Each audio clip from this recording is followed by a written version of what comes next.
Hello everyone, welcome to What If Yuji Itadori Tried to Save Satoru Gojo during the Shibuya Incident Part 2. Before we start, please go support Dragneel Slayer for writing that awesome fanfic. This is the translated version I made, there will be some mistaken character's gender, but of course Yuji is a male. Chapter 22. Both figures moved through the makeshift battlefield at speeds beyond the naked eye, becoming mere blurs amidst the swirling rubble and rising dust, as the two forms collided in a brief exchange that only took a few seconds to happen, only to continue chasing and trading as if playing tag or racing in some sort of race, forcing the spectators of the fight to watch the exchange of blows and the chase, leaving some buildings with more cracks than they had been just a second ago. And neither of them paying attention to any of the possible damage. In fact, neither had slowed down their efforts against the other, but had instead increased them in an attempt to get rid of their adversary. But everything had become complicated for one of the two. Uraume and Sukuna had worked, almost arduously, to devise a plan against Satoru Gojo and his ritual, but it had been an immense obstacle in his way. Fushiguro's body had been, in other words, a mere tool for him, a utensil with which to obtain victory over Gojo by using the teenager's technique, one of the few that rivaled the infinity of the Gojo clan, and also the cause of the death of a member of this clan. But was fate playing against him after 1,000 years? Kenjaku had assured him that no one could become a cursed object, so why did the pink teenager have Satoru Gojo's powers? Why had his eye returned with that blue of the 6 eyes? For Satoru to return, even partially, they pushed him to work on a countermeasure. He had the cut that split the world, the same one that ended up killing Satoru. But he could no longer summon his best weapon against the infinite, which forced him to employ himself in various ways, in case the sorcerer returned, even if it was within the body of his student. The leg, like a guillotine, descended with dizzying speed and force. Sukuna jumped back, witnessing with his eyes how the ground cracked, fragments creating a curtain between the King of Curses and the boy who had been his vessel for the past few months.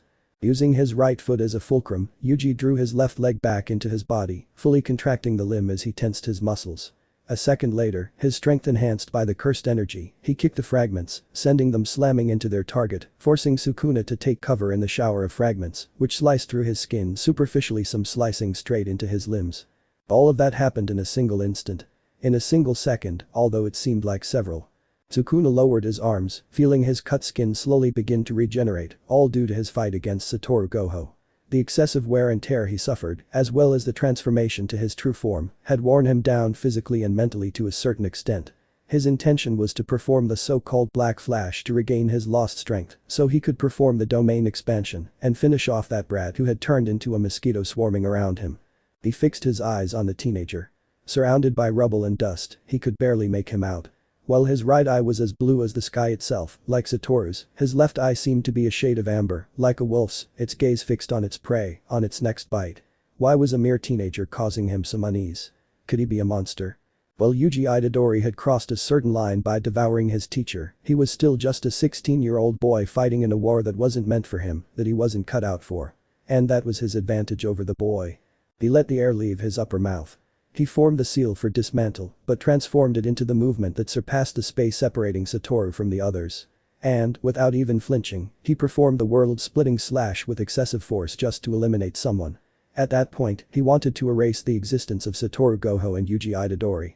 The cursed energy slash should have severed the infinity protecting Yuji, splitting him in two in the process, just as it had with his master moments earlier. But, to Sukuna and the spectators' surprise, the slash merely exploded, diverting the summoned energy to different locations, almost as if a jet of water had hit a car window. Reverse rotation, red glow. Forming a pistol with his left hand, Yuji fired red directly at Sukuna, who hadn't recovered from his stupor. The small sphere hit the Curse King directly in the stomach, expanding until it exploded, creating a crater 50 meters in diameter and sending Sukuna crashing into a group of buildings. That attack should have been impossible. Or at least, that's what any ordinary person might think. Without the 6 eyes pushing the limit of infinity, shouldn't have been a possibility. In fact, it should have been quite the opposite. But what no one counted on was the blue eye staring straight at its target. It was Satoru's eye, with the glow of the 6 eyes, shining with a certain mockery at what had happened, as if the teacher himself were mocking inside the body of his beloved student. And, indeed, that might be true, or at least that's how Sukuna saw it. Yuji lowered the arm he'd used to fire the attack. He felt the cursed energy within his body diminish drastically.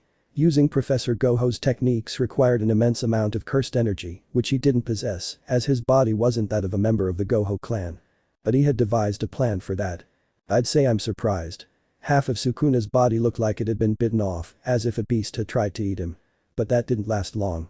Slowly, his body began to reassemble itself, filling the gap and replacing the missing limbs.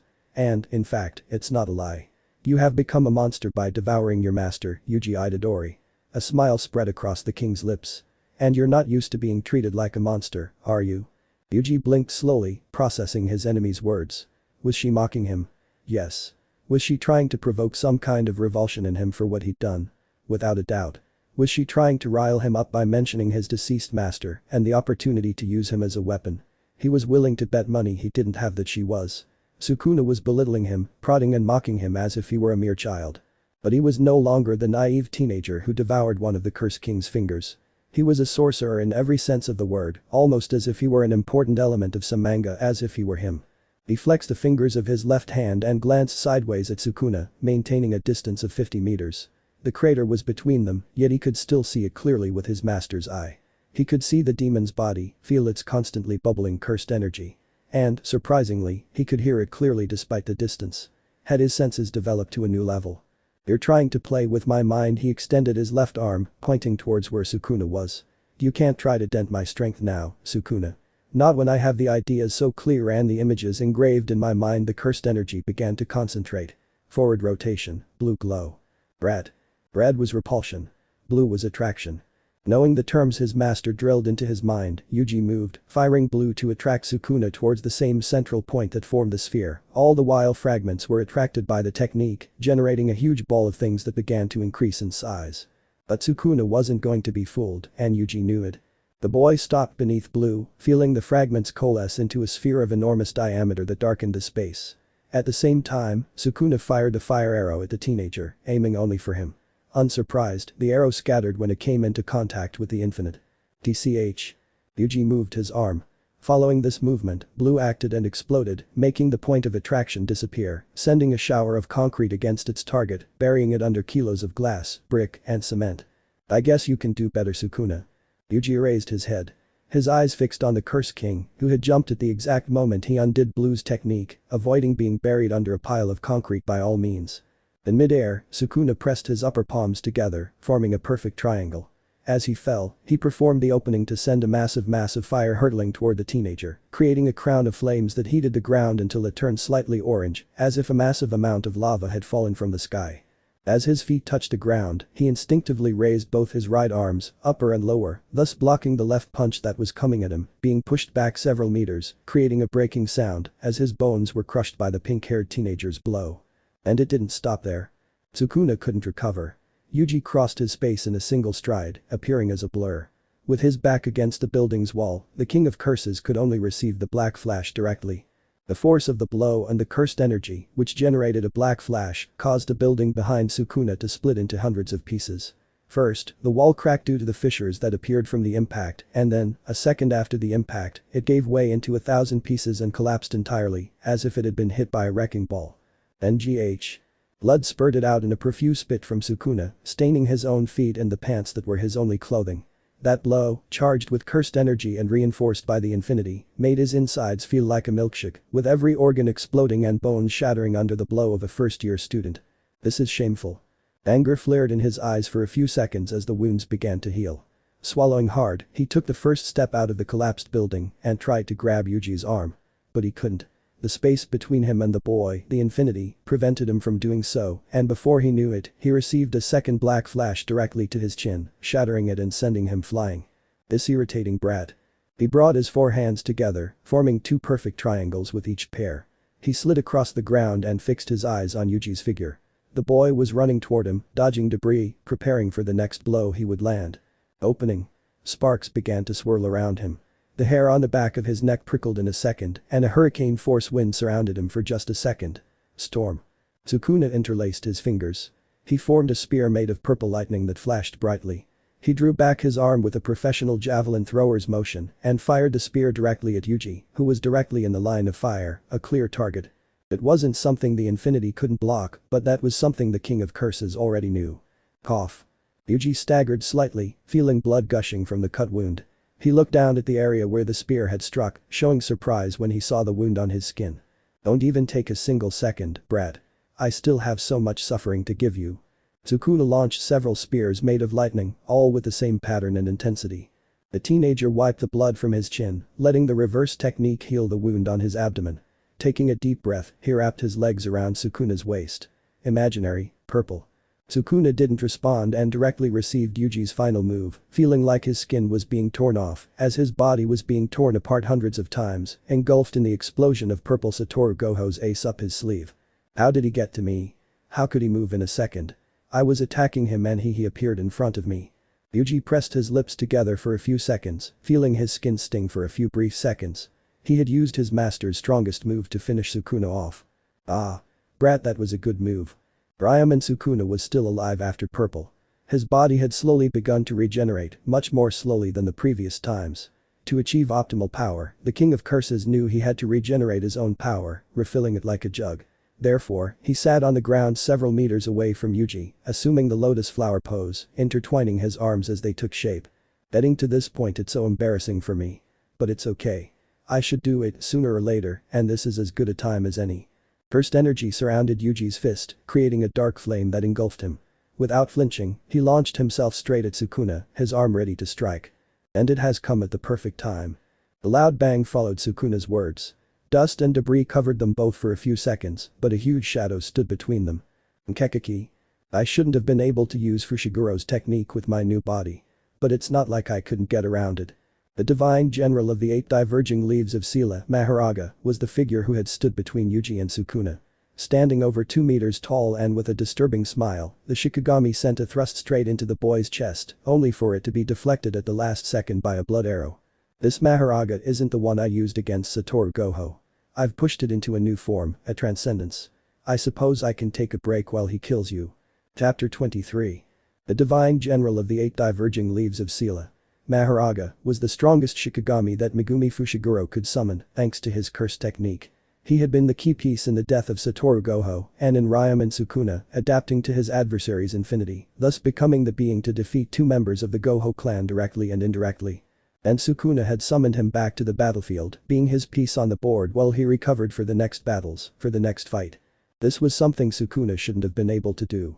Once he'd allowed his body to evolve, to become a manifestation of his former self, he'd shed everything Megumi had given him, preventing him from using Mahoraga in battle again, or so they'd read between the lines, and so the sorcerers had understood from Sukuna's words. However, there was something they didn't take into account. Uraume and Sukuna had learned to use the 10-type shadow technique, thanks to his own curse technique. By possessing Megumi Fushiguro's body and having comprehended the legendary curse technique, the King of Curses had added it within his locket as if it were a treasure, making use of it in times of need, thus turning Megumi's technique into an extension of his own, which gave him an enormous advantage against his enemies and against any user of infinity. Mahoraga was already adapted. This thought flashed like a beacon in Yuji Itadori's mind when he saw the Shikigami's enormous, more than 2-meter-tall figure. The Shikigami had tried to stab him without any fear, without any precautions or intention to adapt to him. Like a rampaging animal, it went straight for the attack. If this isn't the Mahoraga that faced Professor Gojo, does that mean it can surpass my enhanced infinity? Mahoraga's enormous height towered over his opponent. With an immense, monstrous humanoid body, the Shikigami was 3 or 5 heads taller than the first-year sorcerer, and also had a body twice as large or almost 3 times as large, depending on who was looking at him. Hake. Mahoraga's sword arm swung swiftly for the second time in a span of 5 minutes, this time creating a perfectly horizontal slash against its target. Had a curse been struck, it would have disappeared in just an instant. As Uraume and Sukuna, who has a human body, demonstrated, when the sword touches a sorcerer, it only creates a single wound. This was what happened to Yuji, who protected himself with his arms, but felt them severed and his infinity pierced in just a second. This complicates things. He slowed the thrust by pressing down with both heels. He looked at his limbs. He felt the blood trickling down his arms, falling to the ground drop by drop, the sting of the cuts caused by his enemy's attack. He could say he had been lucky not to lose his arms to that cut, which had been so powerful that it had pierced his best defense. Could infinity have mitigated Mahoraga's attack? Yuji wouldn't know, because he wasn't going to receive a second cut like that. If the plan goes ahead, I have limited time. The cursed energy erupted in a second. Both fists, Yuji's and Mahoraga's, collided the next second, sending a shockwave of hundreds of thousands of pounds into the air, kicking up dust and debris, and the ground cracking under the powerful impact. Oh. You've got some strength, brat. Yuji leaped back, dodging Mahoraga's third slash. He stretched out his arm and fired a red at the monster. Mahoraga swung his arm sword and slashed at the sphere, causing it to explode after being cut, obscuring the monster's vision for a few brief moments. Divergent fist. The arm swung downward swiftly. Yuji, taking advantage of the explosion covering Mahoraga's face, had leaped at him with force and charged his fist with cursed energy. This energy had been completely condensed around his hand, becoming much more intense than normal, and without waiting for his enemy to recover, he simply punched him with all the force he had, leaving aside the cover of the infinity. That won't stop him. An arm twice the width of Yuji's head grabbed him by the leg. It shook the teenager and slammed him into the cracked ground, producing a click as the wheel on the Shikigami's back completed a small spin. This had awakened the first-year student. He spun around on the ground and snapped his fingers at Mahoraga. Purple was summoned for the second time.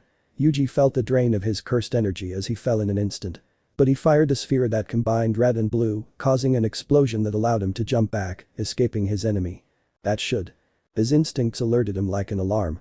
He ducked as he felt the hairs on the back of his neck rise, and he saw with his wild eyes the power outage that would have cut him in two. Had that been Sukuna interfering? For once, I'm not a brat. Mahoraga was still standing. There were no wounds on his body, not even a scratch. He had attacked Yuji, sending a blast of cursed energy intended to cut the teenager in two, but the boy's reflexes were better than anyone could have expected. At least, Sukuna didn't see how the teenager could dodge such a move. Mahoraga is adapted to the Infinite and Professor Gojo's techniques, including his expansion. Practically I'm unprotected against an enemy that completely counters me. I'm useless in this situation without relying on Professor Gojo's skills. Oxygen escaped from his mouth, forming a small cloud of steam. It was winter, December 25th. A date that would go down in history. But I haven't sacrificed my humanity so that you can win. The ground creaked. Mahoraga launched himself at the first-year student. He swung his arm sword, preparing for his next move, and sparks flew as the Shikigami slashed out, meeting a steel blade in his path. Sorry I took so long, Itadori-san. Strands of dark hair moved lightly in the wind. Dark eyes stared at the surprised form of Mahoraga, who had been blocked with a simple sword swing. The Shikigami's arm sword had been knocked out of position by that exchange of blows, and the dark-haired boy didn't seem worried. In fact, he swung the sword in a second, vertical slash this time, and struck the monster's torso with the full intention of splitting it in two, sending cursed energy into the sword to do the job efficiently, causing it to move a few meters. Fake. Mahoraga responded to Yuta Okkotsu's presence with force and ferocity. The special grade sorcerer leaped to the right at the same time the first-year leaped to the left. With a resounding blow, Mahoraga split the ground and made it tremble, sending out a shockwave that would have shattered windows had there been any good buildings near the point of impact. Yuji and Yuta took up positions, distancing themselves from their common enemy. The second-year gripped his katana firmly, letting his breath escape between his lips. His muscles squared, slightly amplified by the cursed energy he was currently pumping. For his part, the first-year teen simply assumed the fighting stance of his mentor, Satoru Gojo. His blue eyes glowed intensely, fixed on Mahoraga, alternating with the figure of Sukuna behind his protector. I can't use Professor Gojo's abilities. That's the main reason I changed my course of action. Uraume went to fight Kenjaku, and I came to support you against Sukuna. We've modified our plans, for a clearly apparent reason. Mahoraga moved towards the teens. Yuji was the first to intercept the Shikigami's attack, striking the Shikigami's side with a jab wrapped in cursed energy, sending a second consecutive blow due to the divergent fist, which stopped the Shikigami's movement for a full second. The same second in which Yuta attacked the monster directly with overwhelming force, sending a vertical slash that should have split the Shikigami. Steam gushed out of the wound. Before the student's eyes, the cut skin began to knit itself together in the blink of an eye, something that shouldn't have happened. Taking advantage of the shock of both students, Mahoraga sent a slash at Yuta, who protected himself by being thrown back and grabbed Yuji's face with his other hand, slamming the boy into the ground, causing him to spit blood. Pikeki. The Shikigami's teeth produced a strange laugh, as if he were constantly grinding his upper teeth against his lower ones, as if he were constantly biting something. And it was much more annoying when heard up close, as it was with Yuji. The boy simply glared at the Shikigami who had him trapped by the neck, hearing the incessant chattering of its teeth. Explode. In a grotesque explosion, Mahoraga's sword arm exploded before Sukuna's amused gaze, Yuji's annoyed one, and Yuta's determined one. The young first-year sorcerer had decided to give his all in the fight against the Shikigami, which meant using his mimicry deliberately, even if it was only for 5 minutes. Taking advantage of that moment, Yuji threw Mahoraga off him by pushing him with his superhuman strength into the sky, acting as a springboard.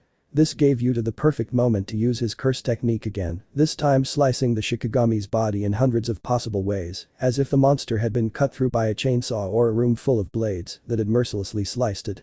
Hake. Everything exploded. Yuta was pushed backward, crashing into a half-collapsed building, where he was buried in the rubble. Yuji felt his body shatter as Mahoraga's hand grabbed his face again, slamming him directly into the ground for the second time. Transcend, Sukuna rested his face on his upper right hand. A mocking smile played on his lips. Mahoraga has transcended into a higher being. Or, if you want a rougher definition, he has evolved into something more, completely changing what he was before the confrontation with Satoru Gojo. It's just another monster. More? Another monster. Ha ha ha ha. Ignorant brat. The Curse King's body had recovered by 25%. His brain was fully functional, recovered from his fight against the strongest sorcerer. Mahoraga isn't just a Shikigami. No more. He's a demon in every sense of the word. Die. Using the cursed speech, Yuta sent an order directly at Mahoraga. It exploded into hundreds, maybe thousands of fragments, as if a balloon had burst from being overfilled with air. However, in just a second, Mahoraga rebuilt itself and turned its head towards Yuta. Adapt. Have you forgotten, brats? You can't win over someone you can't hurt. Curses constantly evolved, transforming into something more. Mahito had demonstrated that evolution in his confrontation with Yuji in Shibuya, how he had achieved a domain expansion, how the Black Flash learned to grow and become a worse monster than he had been. And that monster was defeated. Again, like when he fought Naoya, Yuji felt the heat rising from his chest. His muscles seemed to continually tear apart and then knit themselves back together. His skin was burning, causing him to imagine himself surrounded by steam. And his one eye turned a deep yellow, almost golden, like that of a possessed beast. Mahoraga couldn't respond to the blow. The divergent fist struck him directly in the chest as the boy broke free from his grasp. Without waiting for a response, Yuji snuck in and punched the Shikigami's abdomen, moving on to hit the other side of his abdomen. Like a boxer, he evaded Mahoraga's blow and connected with a divergent fist directly against his chin, which destabilized the giant. Black Flash. Cursed energy erupted within him, engulfing him like fire engulfing a building, and then compressed directly into his right fist, which moved with surprising speed and punched directly into the Shikigami's chest, causing a burst of cursed energy that sent him falling to his knees. Red and blue, he jumped back, extending his right arm. Imaginary. Purple. Mahoraga swung his arm sword, or rather, he tried to. Using mimicry, Yuta froze the Shikigami's arm directly to the ground, preventing him from moving the limb and cutting off the first year's attack. Because of this, Yuji's movement hit Mahoraga directly and enveloped him in a dome of cursed energy that prevented anyone from seeing the result. When the dome was compressed, there was no trace of the divine general. The sound of applause made both boys look at the perpetrator. Sukuna had been watching the entire battle, allowing his own cursed energy to replenish itself and heal itself. Bravo. Bravo. I'd say I've never seen desperation that could awaken so many demons in someone, brat. Have you been cornered? Sukuna laughed dryly. But it's not like you've won, not yet, at least. Flesh, muscle, and cloth were ripped, severed, as a blade emerged from the freshman's stomach, stained with bits of the teenager's flesh and blood. Cough. Itadori. Yuta Okkotsu. Could we have a fight now? Uraume and Sukuna snapped his fingers. Mahoraga dropped Yuji and started walking toward the swordsman. Time to see what you can do, boy. Chapter 24. The blade moved according to its wielder's wishes. It cut the distance between its wielder and its target, traveling through it like a breath of air and without any resistance. It simply sliced through the air, the skin, and the muscle of its target in different ways, according to its wielder's wishes. It was only a weapon, an object, a survival tool that blocked the cuts that tried to kill its wielder and at the same time damaged its enemies, feeling their blood wet its forged steel body, and how Yuta Okkotsu's hands gripped it with strength and determination to cut the body of the evolved Shikigami, for Mahoraga was no longer the same one Megumi Fushiguro had summoned, much less the one who summoned Uraume and Sukuna against Satoru Gojo. He was a completely different monster. Mahoraga's body hadn't changed externally. His skin was still as white as lime, but it was actually much more sickly in color. He was undoubtedly over 2 meters tall and had superhuman muscles that bordered on the indescribable, thus possessing a strength that few sorcerers or curses possessed. By all accounts, Mahoraga was a powerful physical and short to medium range fighter, the latter thanks to his sword arm, which allowed him to use cursed energy to attack with a horizontal slash. Unlike Mahoraga, Yuta Okkotsu was a teenager of average height and normal body, without exaggerating physically, increasing his strength thanks to the cursed energy he manipulated, which was immense for a sorcerer, but his ancestry linked to that of the Gojo clan had endowed him with certain faculties for sorcery that placed him as a special grade sorcerer that and his partner. The battle that had previously been Yuta and Yuji against Mahoraga had now turned into a confrontation between Yuta and Rika against Mahoraga, who was surprised by the attack of the sorcerer's Shikigami. Although both Yuta and Rika were limited when it came to using the Queen of Curses power. Mahoraga's sword arm hadn't killed Sukuna when it struck him because he was inside a human body, specifically Yuji's. But Rika wasn't in a body. She was a manifestation of cursed energy, and she could be eliminated with the positive energy of the Shikigami's sword arm, making her disappear completely. This had forced Yuta to take a different approach, with him directly confronting Mahoraga while Rika intervened on occasion, all under the watchful eye of Uraume and Sukuna. He hadn't had time to worry about his partner either. Yuta had witnessed Yuji being impaled on the armed sword of the Curse King's Shikigami, all after receiving a powerful point-blank attack that should have eliminated him. Had he dodged it? Had he withstood it and taken advantage of the smoke caused by the explosion to attack Yuji? There were several options, but Yuta couldn't evaluate them all at once or come up with a countermeasure. He only had one way to deal with Mahoraga, and time was running out. Domain expansion. He interlaced his fingers after plunging his katana into the ground. Pure and true love. Hake. Oh. An expansion. The cursed energy shot out toward Mahoraga and Sukuna like a fierce torrent. By the time the two enemies blinked, the energy had surrounded them and left them in a graveyard filled with swords, with handles sticking out of the ground, creating a field of swords, as if a massive battle between two factions had taken place there long ago. That was Yuta Okkotsu's field. The expansions could be of two types. Open or closed. Open expansions covered a wide area, probably 50 to 100 meters, and formed wide-range attacks, affecting all who entered the area. A weakness was that the targets of the technique could easily escape the attack by leaving the area of effect. Closed expansions enveloped both the caster and the targets in a territory from which they could not easily escape, leaving them at the mercy of the person who summoned the expansion. Die. Yuta pointed a sword directly at Mahoraga. A second later, the Shikigami completely disintegrated, as if burned to a crisp. He dropped the sword he'd been holding in his right hand and grabbed another as he lunged at Sukuna. He gripped the handle of the sword tightly. I didn't tell you that you can't kill him. The sword swung, blocking Mahoraga's slashing attack, which had reformed in a flash. Yuta tried to escape, but the Shikigami struck him, sending him tumbling backward. I should have died 3 times. He swung the sword with a certain elegance, generating a wind that stirred the King of Curses' hair. Thin ice missile. The sword sliced through the air as its wielder moved. A missile shot out toward the Divine General, splitting him in two before the eyes of its summoner. Sukuna didn't seem bothered or concerned by Mahoraga's deaths and kept pointing out that Yuta couldn't kill him. This, of course, alerted the special grade sorcerer. How was his enemy regenerating? What was Sukuna doing to bring Mahoraga back to life? When he killed the Shikigami for the 5th time, Yuta looked directly at the summoner, expecting to see some kind of sign, some frustration on Sukuna's part. But his face remained completely impassive, that mocking smile growing in size. He's bringing him back to life. But how? He planted his feet firmly on the ground. The katana fell from his fingers and hit the ground, vanishing upon contact. He grabbed the next sword, yanking it out, creating a slash that instantly severed Mahoraga's arm sword. Taking advantage of this, Yuta grabbed the next katana and, with a powerful fire attack, caused the Shikigami to crumble into ash. No matter how hard you try, you won't be able to win, boy. Mahoraga will come back to life, whether you like it or not. Once again, with some slowness, Mahoraga began to regenerate. From what appeared to be a small piece of the Shikigami's charred flesh, the Divine General reappeared, striking out with his left arm at the sorcerer. Yuta covered himself with his katana and his other arm, feeling the blow and how the force of the attack sent him backward. He spun the katana round, stabbed it into the ground, and looked up. Mahoraga was already running towards him, his sword arm outstretched and ready to cut him in two. Anticipating this move, he pulled his katana out of the ground and, with the blade pointing towards the ground, blocked the slash from his enemy, at which point Mahoraga, using Mahoraga's weight, deflected the sword arm with his enhanced strength, leaving the Shikigami's torso completely exposed, which he pierced with his katana. Ah. It's so good to see you trying to kill someone who can't die. Mahoraga snarled and threw a downward hook. Forced to do so, Yuta dropped the katana, leaving it embedded in the Shikigami's body, and jumped back. You can't beat him, Yuta Okkotsu.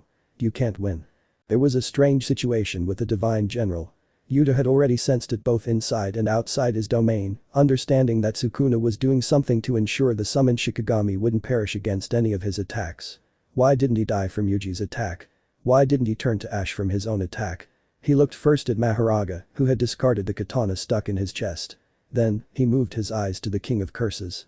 Sukuna remained in the same sitting position, completely relaxed and without a care in the world on his face. In fact, a smug smile was just beginning to appear. That was all he needed to understand what was happening between the Shikigami and its summoner. Blood manipulation technique. Penetrating blood. The fourth living being within the domain had also come to the same conclusion as Yuta Okkotsu, proceeding to first increase his blood pressure and then directly attack Sukuna with a technique from the Kamo clan. Sukuna watched the attack with some boredom. With a sweep of his upper left arm, he deflected the blood that tried to enter his body. Ascending piercing spear. Sukuna's eyes widened as he felt his body ripped apart in a split second. A massive spear made of blood pierced his body, his torso near his heart, leaving him impaled and facing the ceiling of the cursed energy dome that formed the domain as the spear emerged from the ground itself. "You're late." The echo of footsteps caught the attention of the King of Curses, who opened his eyes slightly and for a second when he saw who was within that domain with him, proceeding to laugh dryly and mockingly. "You look like a cat, Yuji Itadori." The first year stopped in his tracks next to his upperclassman. Attacking the emitter was the best option you could have hoped for. Slowly, as the words left his mouth, Mahoraga faded away until he disappeared completely. Hergless opening. "I suppose you arrived in time to eliminate Mahoraga, but not to stop me from recovering." Both teams covered themselves as the cursed energy erupted, taking Sukuna as the center of the blast. It didn't take long for the cracks in Yuta's domain to appear, vanishing completely when the King of Curses attacked both sorcerers with a powerful slash that destroyed even the cursed energy itself, leaving both Yuta and Yuji on the ground, injured from the onslaught of massive slashes. "Since the Heian era, I haven't seen the need to kill someone. I guess it's time to squash some matchas." He moved his hands in a strange way, as if he were gesturing. "Itadori, you are not able to use blood manipulation at the same time as infinity, and I have damaged you." The pink-haired boy began to stand up, showing a gleaming blue eye. "Okkotsu, I simply expected more from you." Lightning began to form in the King of Curses' hands. Opening of the storm. He stretched his arms out on either side of his body, forming two thin spears made of lightning. Spreading his legs, Sukuna fired both spears with the intention of killing the two teenage sorcerers, who were recovering from the blast caused by Sukuna himself. "Die brats." The pop preceded the flash of lightning as Sukuna's technique struck the area where the two Tokyo teens were, causing it to glow in a small glow that made the Curse King smile. He had gotten rid of the two flies. Udai. Two huge hands attempted to crush Sukuna, who leaped back, evading the attack from Rika Oramoto, the Queen of Curses. The ground where the king had once stood was completely shattered after being crushed by Rika's arms. "I guess your boyfriend isn't coming back." Sukuna looked at Rika, his teeth bared in a condescending smile. "My condolences." Blood manipulation technique. Bleeding arrow. He reacted to the sound of the voice. He shifted his body slightly to the right, twisting his torso a few inches, and raised his upper left hand. He felt the arrow of blood cut through the nerves, flesh, muscle, and bones that formed his hand, piercing it cleanly, leaving a hole through which he saw the person who attacked him. "Getting rid of you is more complicated than killing Satoru Gojo." Yuji Itadori casually snapped his fingers after firing the blood arrow. The bullet spun around and pierced the Curse King's abdomen from side to side, exploding shortly afterward, staggering him. "We won't give up." The katana moved and sliced through Sukuna's upper right hand, catching the king off guard and forcing him to back away. "We won't allow Kenjaku to make his plans a reality. And of course I won't leave my brother alone." Behind both boys who had been fighting against Sukuna, the figure of Aoi Todu appeared, showing confidence. Author's note. Hergless opening. It is a technique derived from Sukuna's locket technique, which allows him to completely restore anything that enters a set range, returning it to its original form or to a complete state. In Sukuna's case, it has allowed him to restore his strength to 100% with his original body, not returning to the form he shared in Megumi's body. It also helped him keep Mahoraga alive until he was directly attacked by Yuji, which cut the connection between the Shikigami and its summoner. Storm opening. It is a technique derived from the locket technique, which allows him to control lightning, just as the kitchen opening allows Sukuna to control fire. P.S. I know you're probably going to burn my house down, but it's time to give the spotlight to Kinji Hakari in his fight against Uraume, and, why not, to Nobara in her fight against Uraume too. PS2. I'm about to change my Yami image to JJK Utami the cat. Chapter 25. Above the sky of the ruined district of Shinjuku, Japan, there was a huge dark sphere of cursed energy, indicating that someone was making use of its domain expansion and that it had been suspended in the sky, above the battlefield in which the sorcerers and the King of Curses were fighting, being another battle apart. Inside the dome of cursed energy, on what appeared to be an island of concrete and ice, stood two figures. One was the expelled third-year student from the Tokyo Sorcery School, Kinji Hakari, who had slight scratches on his clothing and body, with some blood staining the fabric. The other figure was dressed in a typical monk's kasaya, consisting of a light-colored danka and a black zen robe over it. With his mid-length white hair and a fringe of blood-colored hair, the figure dressed in monk's clothing could not be distinguished as male or female. He had a smooth face, with a slightly raised nose and pink eyes that stood out against his albino skin and white hair. The servant of the King of Curses had not been declared male or female, although Kinji and other sorcerers declared him to be male. But this delicate appearance, Uraume had been Sukuna's servant for the past millennium, waiting to bring his king's plan to fruition. However, defending Kashimo's interests, Kinji had taken Uraume, imprisoning him in his domain and keeping him away from the battle. The Moral Round was the name of Kinji's domain, creating a mostly empty territory with some turnstiles around the area that created a stage that must be selected by Kinji himself and could be used to attack his enemy, who on this occasion was none other than Uraume himself, making him the center of the third-year sorcerer's attacks. If all went well, Kinji Hakari would gain approximately 4 minutes and 11 seconds of infinite cursed energy from his mastery, allowing him to use the reverse technique as many times as he wished, regenerating himself and becoming an immortal tank that could last a long time in battle, obtaining more spins in which to obtain infinite energy again. Like a slot machine, Kinji's mastery depended on his luck. Luck that Uraume had pointed out would eventually reach its end, and he would obtain victory by using his curse technique. The two sorcerers had been fighting for an hour inside the third-year sorcerer's domain, the other battle being held in Shinjuku. Using his luck and his mastery, Kinji had tried to defeat Uraume with his power, but he hadn't achieved much. While he had to get close to his enemy, Uraume could attack him from a distance with her manipulation of ice, maintaining the distance between them with an immense field of ice that prevented Kinji Hakari from moving freely, as at any moment he could be impaled by an ice stalactite or completely shattered by an ice tsunami. They were in a technical tie. Uraume had to wait for Kinji's luck to run out, for him to make a mistake and his domain to finally collapse, giving him the perfect opportunity to defeat the third-year student and reunite with his master. On the other hand, Kinji just had to continue keeping Uraume within his domain, away from the main fight, thus preventing him from aiding Sukuna or Kenjaku. If either of them received Uraume's help, their plans would fall on their own weight. Therefore, his interest was not in defeating Uraume, but in keeping the sorcerer servant of the King of Curses away from any conflict, completely separated from what was happening outside. Prolonging that moment was all that was on the third-year sorcerer's mind. With wounds healing thanks to the reverse technique and the cursed energy constantly coursing through him, Kinji Hakari was proving to be a difficult wall to overcome, even though he was the one receiving the most attacks and taking the most damage, even if it wasn't immediately apparent. If someone like that were to fight against my lord. Uraume's thoughts didn't come out of her mouth and remained within her mind, but they were reflected in her actions toward the boy in front of her. She might have all the trust in the world in Sukuna, but she wouldn't deny that Kinji Hakari was a danger to her master's current form. She had to eliminate him from the equation and allow her master to have the ascended form of his being and soul, the last true form as they had been planning.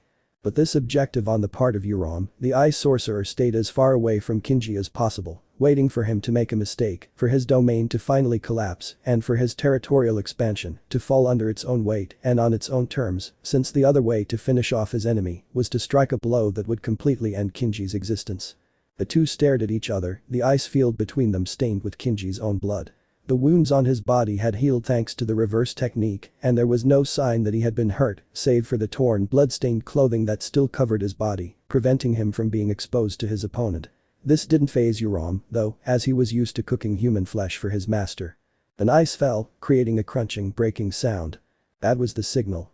Kinji sent the cursed energy into his body, pumping it through his heart, inflating his body, and allowing him to move at a speed greater than that of an ordinary person, closing the distance against Uraume in a few seconds, but his body was torn apart as an icy blade pierced his abdomen from side to side, in the shape of a spear, making it impossible for him to move his arms properly. Snap! A clicking sound echoed in the third-year sorcerer's ears, and his eyes caught sight of Uraume's fingers making the sound. A second later, the spear that had pierced him shattered into hundreds of tiny icy fragments inside his body, turning him into a sieve. Kinji staggered, but stood his ground. Drawing on the infinite cursed energy, he began regenerating his body and continued advancing toward Uraume, dodging the barrage of icy projectiles, punching through a wall. "You're persistent." The albino sorcerer leaped back, his arm swung out in front of him at the same time. Like pincers trying to crush a shrimp, two enormous chunks of ice shifted and collided with each other, causing them to crack, shards flying in different directions, but crushing Kinji in the process, but the ice shattered under the cursed energy. A second later, Uraume covered his arms and received a direct jab that sent him hurtling to the right at a speed similar to that of a fired arrow. He spun in the air and, using his ice manipulation, finished sliding and was slightly tilted, blood trickling down his chin. Don't sell the bear's skin before hunting it. A round of applause followed that declaration. Kinji moved a second later, leaning slightly toward the ground, closing his left fist with the intention of launching a hook against his enemy's chin. Uraume's eyes caught the movement as the sorcerer fully entered his range of vision. Seeing the boy's movement, he placed his right arm in front of his chest, his hand pointing downward. Kinji's fist shot out and collided with Uraume's palm. Perfecting a close-quarters combat style, he took a deep breath, wrapping his left arm around Kinji's left arm, forming a strong iron grip. It's a prerequisite for someone wielding a long-distance curse technique. Taking a certain turn, Uraume threw Kinji against one of the pinwheels his domain had created.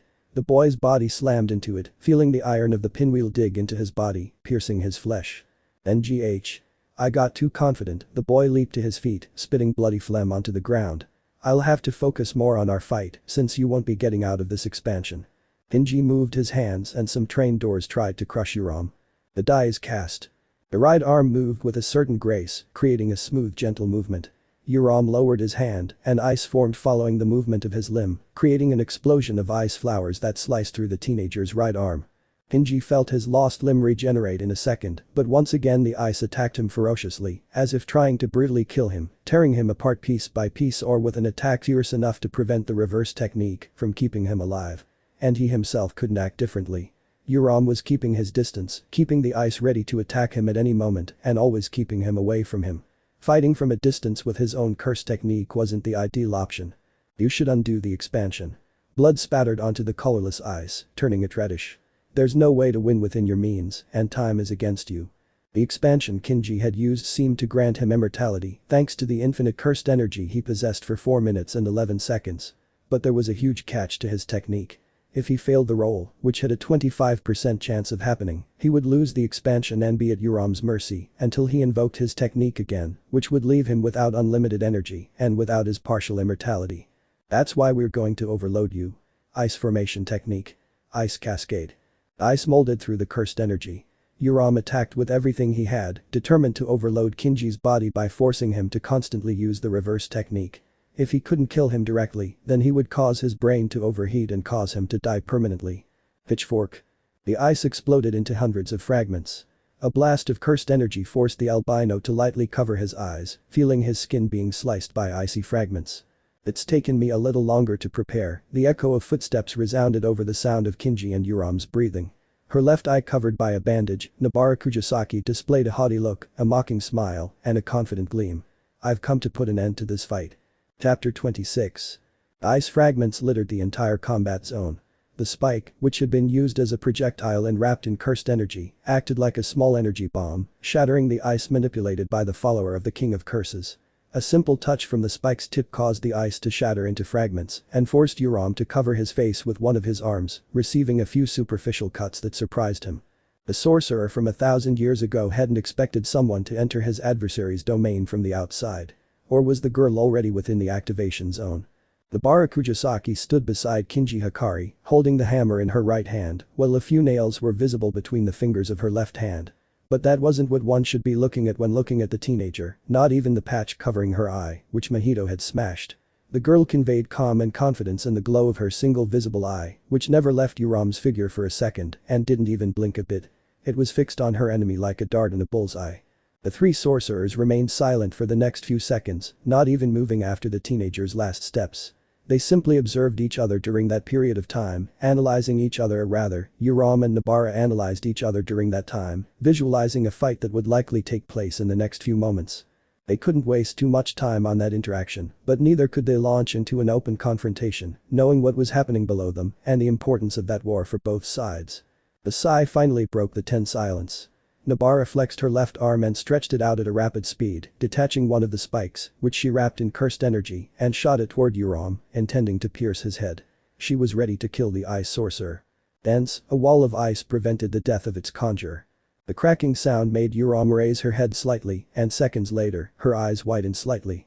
Cracks had appeared, like a spiderweb, in the wall she had created to defend herself, centered right where her enemy's projectile had landed.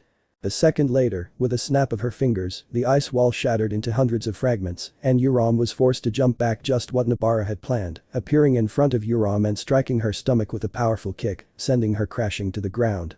He coughed, feeling his mouth full of his own blood, and rolled on the ground to avoid Nobara's knee, which caused a slight tremor on the surface. He's sending the cursed energy to strengthen his body. That's why it caused that small tremor. If I wait for him to expend the energy. But Uraume was forced out of his thoughts. 7 more nails had been thrown at him, wrapped in cursed energy.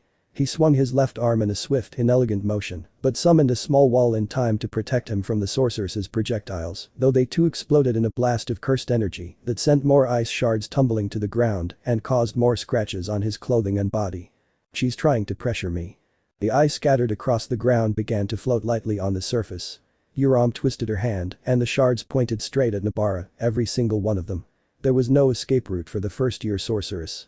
With a snap of her fingers, the shards shot toward the teenager, intending to pierce through her body like a piece of Gruyere cheese. Someone pushed Nobara back. Ice pierced her body, and blood soon spilled onto the pavement, turning the dark color reddish, like the deep red of a summer wine. I had forgotten about the idiot. Hakari took a deep breath and puffed out his chest slightly. The third-year student had been completely covered in ice fragments, turning into a porcupine. There wasn't an area that hadn't been pierced by a piece of ice. Don't get distracted, Sukuna's servant. He wiped the blood from his chin with the back of his hand before bringing both hands together and 2 train doors crushed Uraume. However, Ryam and Sukuna's faithful servant jumped back, avoiding being crushed by the train doors. We're not done yet. The albino's eyes opened. To his right, Nobara Kujisaki was pointing a nail wrapped in cursed energy at him. Before he could respond, he felt his hand ripped apart and warm blood soaked the fingers of his left hand. The nail had pierced his palm, all the way through. I had forgotten about the idiot. Uraume swung his arm in a semicircular motion, generating an icy wind that pushed Kinji back several steps. He raised his arm and brought it down, sending an ice sword hurtling toward the third-year sorcerer. It pierced through him, splitting the young man's body in half with a single movement. Oh. Pitchfork. The nail exploded, releasing the cursed energy it contained. Uraume gritted his teeth until they were grinding. His left hand was gone, and his forearm was completely shattered up to the elbow, leaving a huge pool of blood that stained even the hem of his yukata. You should have gotten the better of it, Nobara pointed the hammer at Uraume, her lip curling in a mocking smile. To be so confident. Uraume narrowed his gaze. The cursed energy gathered in his shattered arm, and seconds later, the hand that had shattered into hundreds of pieces returned to its original shape. He flexed his fingers to check he was okay and smiled firmly at the teenager. You can't win, girl. You can't win. He stretched out both arms and a wave of ice shot out, shattering Kinji's body and hitting Nobara, tearing her skin and clothes, making her retreat. Ugh. This is so cold. The unlimited cursed energy did its work, and within a few seconds Kinji was back to his full body. Let's go. Kinji slammed his foot into the ground and shot forward. An exchange of blows ensued between him and Uraume, where the third year drove his opponent with a palm strike directly to the solar plexus. However, 1,000 years of experience had caused Uraume to latch onto Kinji's arm and snap it with one motion, revealing the bone sticking out from the skin, fracturing the humerus with a swipe of his hand, and proceeding to break the entire limb. He fixed his eyes on Nobara and spun around, throwing Kinji at the teenager. He slammed both hands into the ground, and a wave of ice fell upon both sorcerers, burying them in a sea of ice. Never underestimate me. We never did it. Kinji had been completely engulfed by the ice. The boy stepped in, pushing Nobara out of the way. The teenager fired several nails-like projectiles, striking Uraume's body in various places. Pitchfork. Oh. The body of the ancient sorcerer was torn apart. Small explosions left several pieces of completely charred flesh shattered, leaving holes where flesh, bone, and muscle had once been. You're underestimating us. Little humans, the reverse technique did its work. Uraume sighed as his body returned to its whole state, his flesh regenerating. He fixed his eyes on Kinji before moving on to Nobara. I cannot underestimate you, because you mean nothing to me or Sukuna-sama. You are mere insects in our path. Do you think that boy, the vessel, can gain anything even by devouring Satoru Gojo? Naive. Only another Ryam and Sukuna could defeat my lord, and there is no other monster in this world. I will become the monster the world needs, even if it means doing despicable things like eating Professor Gojo's eye. The sigh left Nobara's mouth a few seconds later. Was she about to laugh? She shook her head and fixed her single eye on Uraume, the faithful servant or maid of Ryam and Sukuna, the monster who had come from the High. She had to admit he had a certain feminine appeal, but she didn't know if he was male or female. However, it didn't matter. Anyone who entered the world of sorcery stopped being human and became a sorcerer or a warlock. Gender or age didn't matter. "I'll allow you a little arrogance." Nobara's voice made Uraume lock eyes with her. While monsters like Sukuna are unreachable to humans, sorcerers who dare to cross the threshold that separates them from a monster can put an end to any confrontation. Satoru Gojo and Yuta Okkotsu are monsters, I'll admit. She lowered her shoulders and relaxed her back. She was stressed and tired. Saving Megumi was a pain in the ass. And yet, Yuji Itadori has surpassed both of them with his own concept of what he should do. The Yuji I knew wouldn't have devoured his siblings or the teacher's eye. The Yuji I knew wouldn't have broken his body under Toji Fushiguro's gaze to mold himself for a war. The Yuji I knew wouldn't have been a match for Uraume Higuruma, Naoya Zenin, or the revived sorcerers like Kashimo. The Yuji Itadori I knew wouldn't have charged into an open fight with a demon like Sukuna first. These changed, we all have. And yet, Kenjaku, Sukuna, and you continue to underestimate what we can become out of sheer arrogance and ignorance. He took 4 nails out of his bag. And that is the mistake you are making now. Arrogance is the symptom of your downfall. Nice speech. I'll give you credit, child. Uraume sighed deeply. But it's just so much talk. Nothing concrete. Just the desperate words of a child about to be murdered by someone who stopped being human and became the servant of the greatest monster of antiquity. You only see words. I see reality. Voodoo doll technique. Doppelganger. Nobara fired the 4 spikes at Uraume, who summoned an icy wall that stopped the next blast. However, the 4 spikes flew right past, slamming into 4 straw dolls that had been placed out of the 1,000-year-old sorcerer's sight during the fight. These quickly transformed into exact copies of Nobara Kujisaki. So let's keep playing. I'm just going to bring you to your end, Uraume. Chapter 27. Blood mingled with the melting ice. The area was littered with fragments embedded in the ground, in the buildings that had been torn away from the battle zone during the domain expansion, and in every place where it was physically possible for an ice spike to remain embedded, dripping and melting, with truly astonishing slowness. But that ice was being fueled by the cursed energy of its creator, Uraume, the faithful servant of the King of Curses, the sorcerer from 1,000 years ago, who was toying with the students of Tokyo, despite being imprisoned within a domain. He didn't seem to care. He wasn't even aware of any injuries his body might receive during the fight. Using an incredible reverse technique, Uraume recovered from each new attack mounted by his enemies.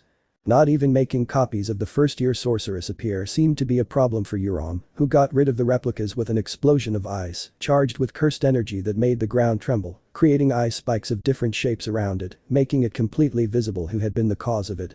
The original Nobara had remained on the sidelines of the confrontation. Her hands were clasped in a strange hand sign reminiscent of a perfect circle, but with her thumbs pointing upwards and the fingers of her left hand extended, while those of her right hand tightly clasped the opposite hand.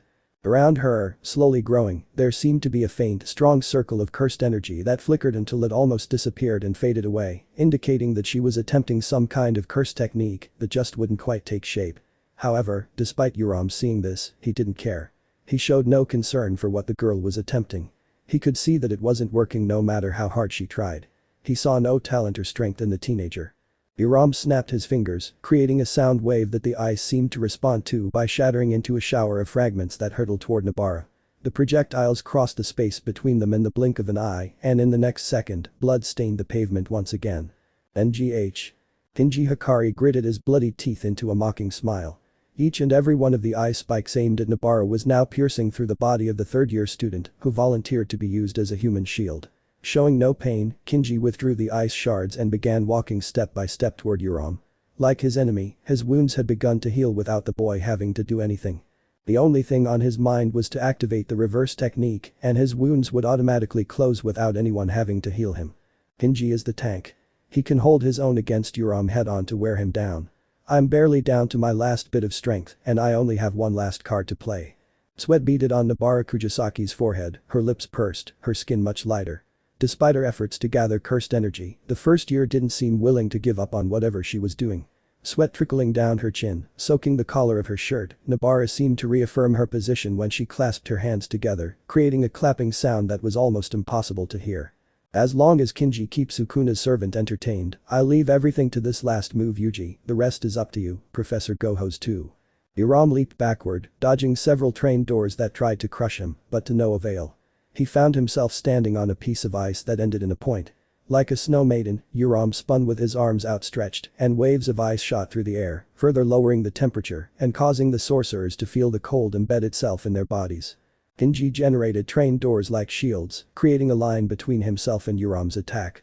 Like well-placed dominoes, the doors received the rounds of attacks and reached the third-year student, who covered himself with his arms and felt his skin being torn, burning in the extreme cold.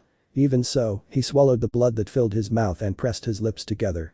By the time Uraume's attack ended, his wounds had completely healed, a mere memory that remained in his head only because of the pain. Are you really being a meat shield? Uraume looked at Kenji mockingly, asking this question in a mocking, venomous manner. You're just a human meatball, used for these things. I suppose your intelligence is limited. The air left the boy's lungs. He had entered the loop within his own domain expansion, which allowed him to wield unlimited energy, making him a nearly indestructible human shield. But that left the battle up to chance.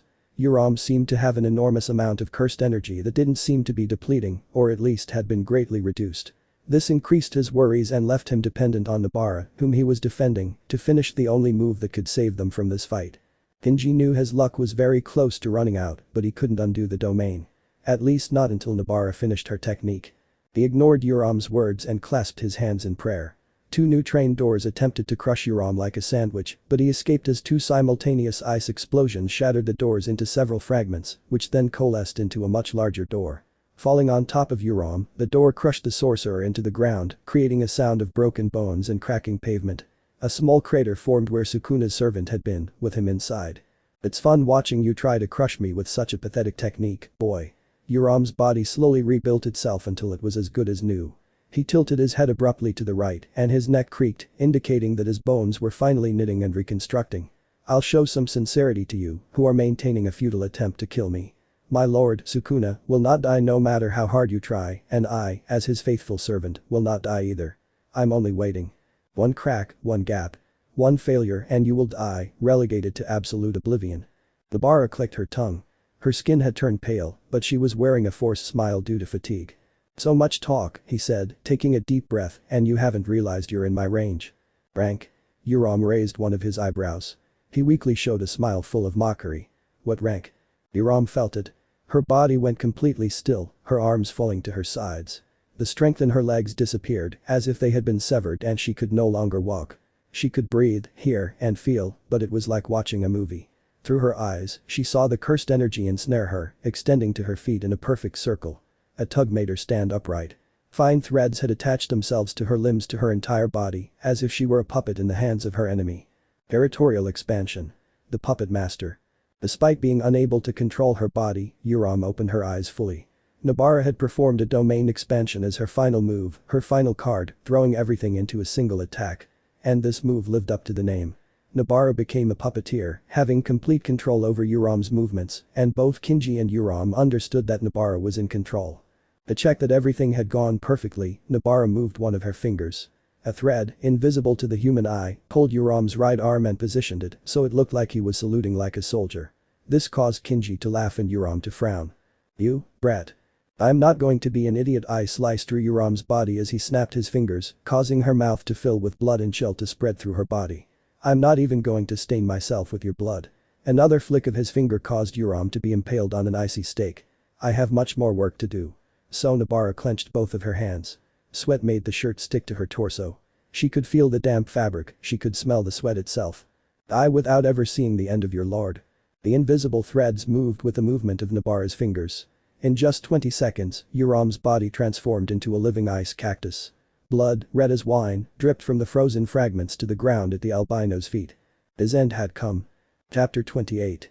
1,000 years ago, in the Heian era, Uraume and Sukuna was defeated by 10 sorcerers and sealed in 10 different places, in what became known as the 10 Fingers of Sukuna, cursed objects that were protected and hidden by the sorcerers for 10,000 years.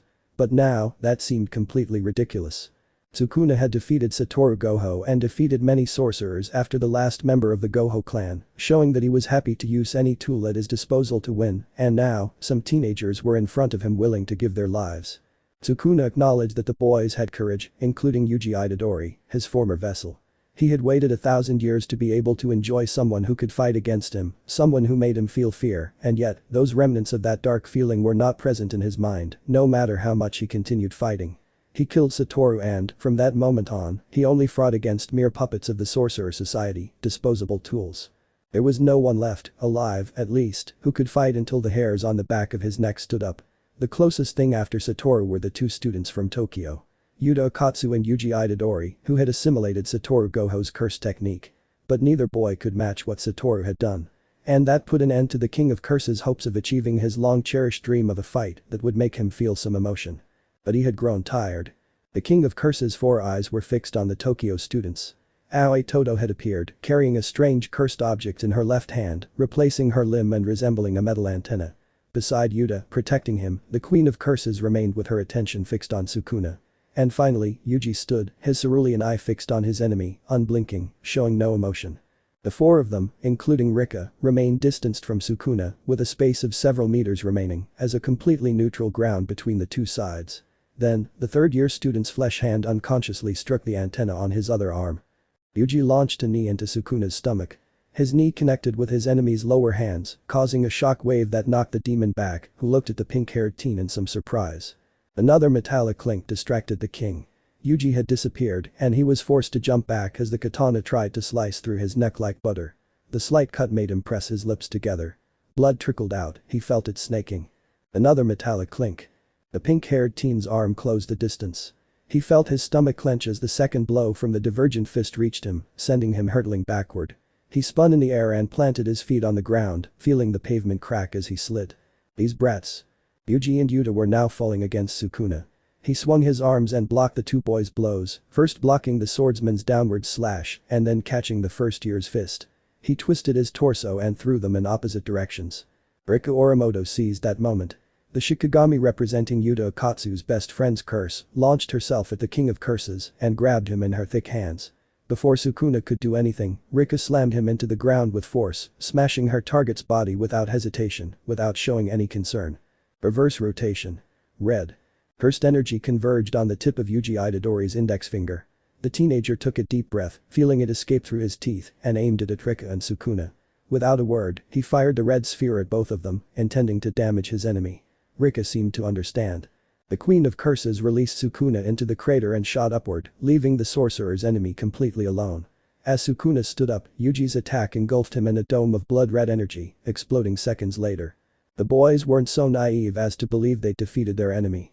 Professor Gojo had already used the techniques Yuji had been employing, and none of them had had the desired effect or completely eliminated the King of Curses. What they were doing was wearing down the monster in front of them. It was the only viable plan for them under the circumstances where they didn't have the power necessary to eliminate their adversary. Dismantle. The invisible cuts tore through the dust cloud like puffs of air. A slash appeared on Yuji's torso, forming a diagonal cut, not completely penetrating it and remaining superficial, causing damage only to the first few layers. The infinity had acted as a partial shield, being overcome by the cut by a small percentage, which was a victory. However, Yuji stumbled back a few steps and felt his legs weaken, his body tired, as if he had lost all energy. You don't have a body that can continuously use Satoru Gojo's techniques, nor do you have that level of cursed energy. Sukuna waved his hand, and several slashes moved toward the students. And that, brat, is going to end your life. Worried about her brother, Aoi grabbed Yuji by the collar of his jacket and pulled him away from the next cut coming his way, landing himself on his body, specifically on his right cheek. The exaggerated movement had prevented his head from being severed. I'll take care of it, brother. Yuji fell onto his butt after a lap, his eyes now fixed on the third year's back. Okkotsu and I will take care of it. Are you guys busy? Heartwarming. Sukuna punched Yuta in the chest when he tried to attack him from behind. He drove his elbow right under the teen's ribcage, causing him to gasp for air. However, without Satoru Gojo's skills in your arsenal, I don't think you can beat me. I know you can't. Now, I won't be the one to stop you from trying. Sukuna wrapped his arm around Yuta Okkotsu's right side and threw the teenager at Rika. The Shikigami was forced to try to catch his companion, leaving them both in a compromising position. Outrage. Sukuna jerked his head away as a blood arrow tried to pierce through one of his eyes. He'd lost focus and couldn't activate his curse technique, allowing Rika to release Yuta, who had recovered from the blow to his ribcage. Yuji lowered his arm with some hesitation. It had been difficult for him to raise his arm to fire that arrow and save his companions. It seemed like his limb refused to move and his legs weren't responding. He could only watch, a few feet away from Yuta and Aoi. HMPF. Very convenient. He wiped the blood from his cheek. Looks like I'm going to have to kill you, brat. You're starting to be a pain and it stopped being fun a long time ago.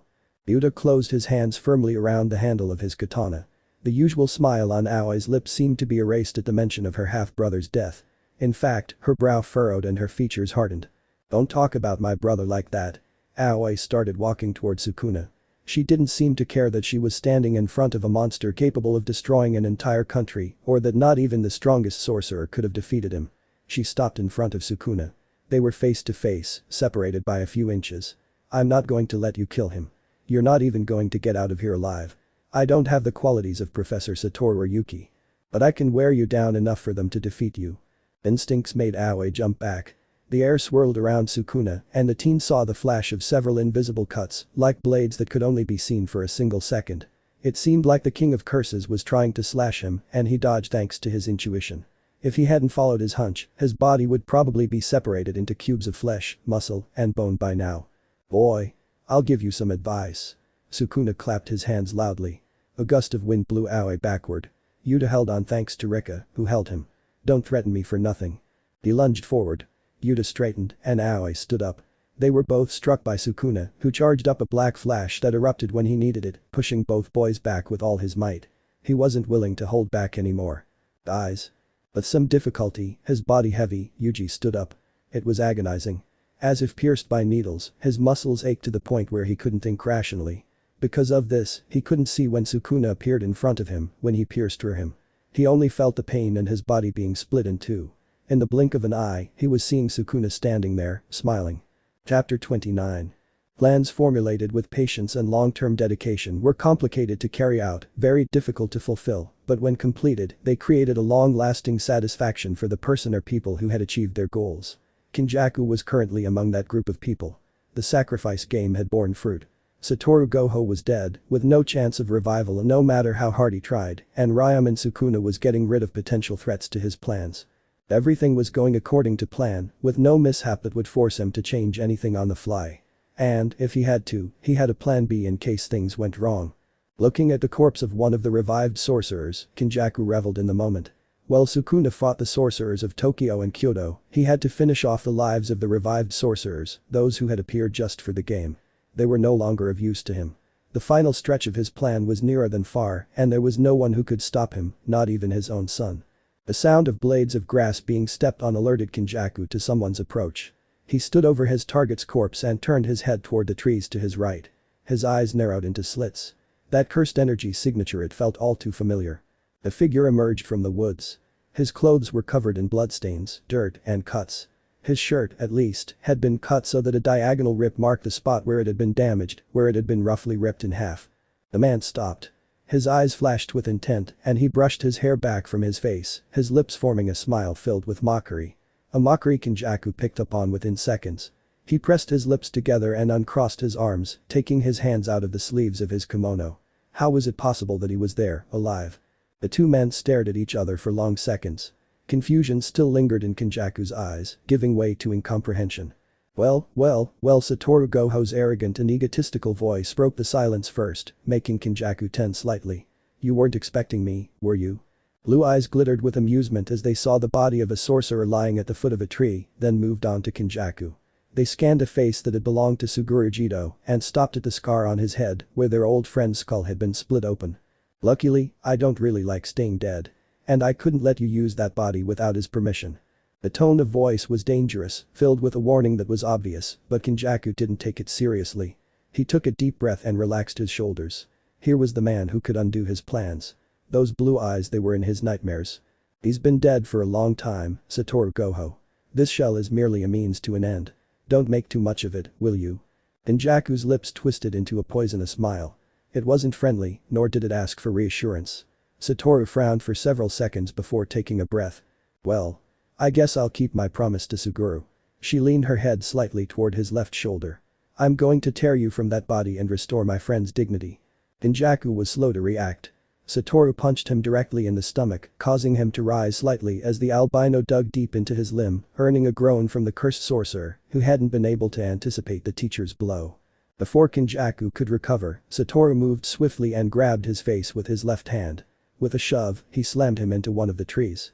It shook and creaked, sending a shower of leaves falling at his feet. Then GH. This is the difference, his eyes flashed dangerously. You can't obtain my body, you can't overcome infinity, you can't defeat me. Hey, are you really going to fight me while Sukuna kills your students? Oh.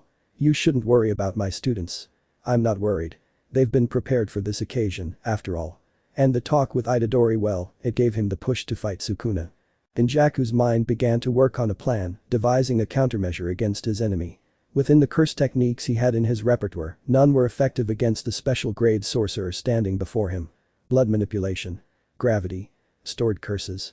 Within historical records, only one curse technique and one Shikigami had defeated a member of the Gojo clan who possessed the 6 eyes. Currently, said technique and Shikigami were under the control of the King of Curses, hundreds of meters away from where they stood, fighting against the rest of the sorcerers. How am I going to beat him then? Overcoming Satoru's curse technique wasn't something just any sorcerer could do, remaining only to a select few lucky enough to have a suitable curse technique or a greater understanding of cursed energy than most.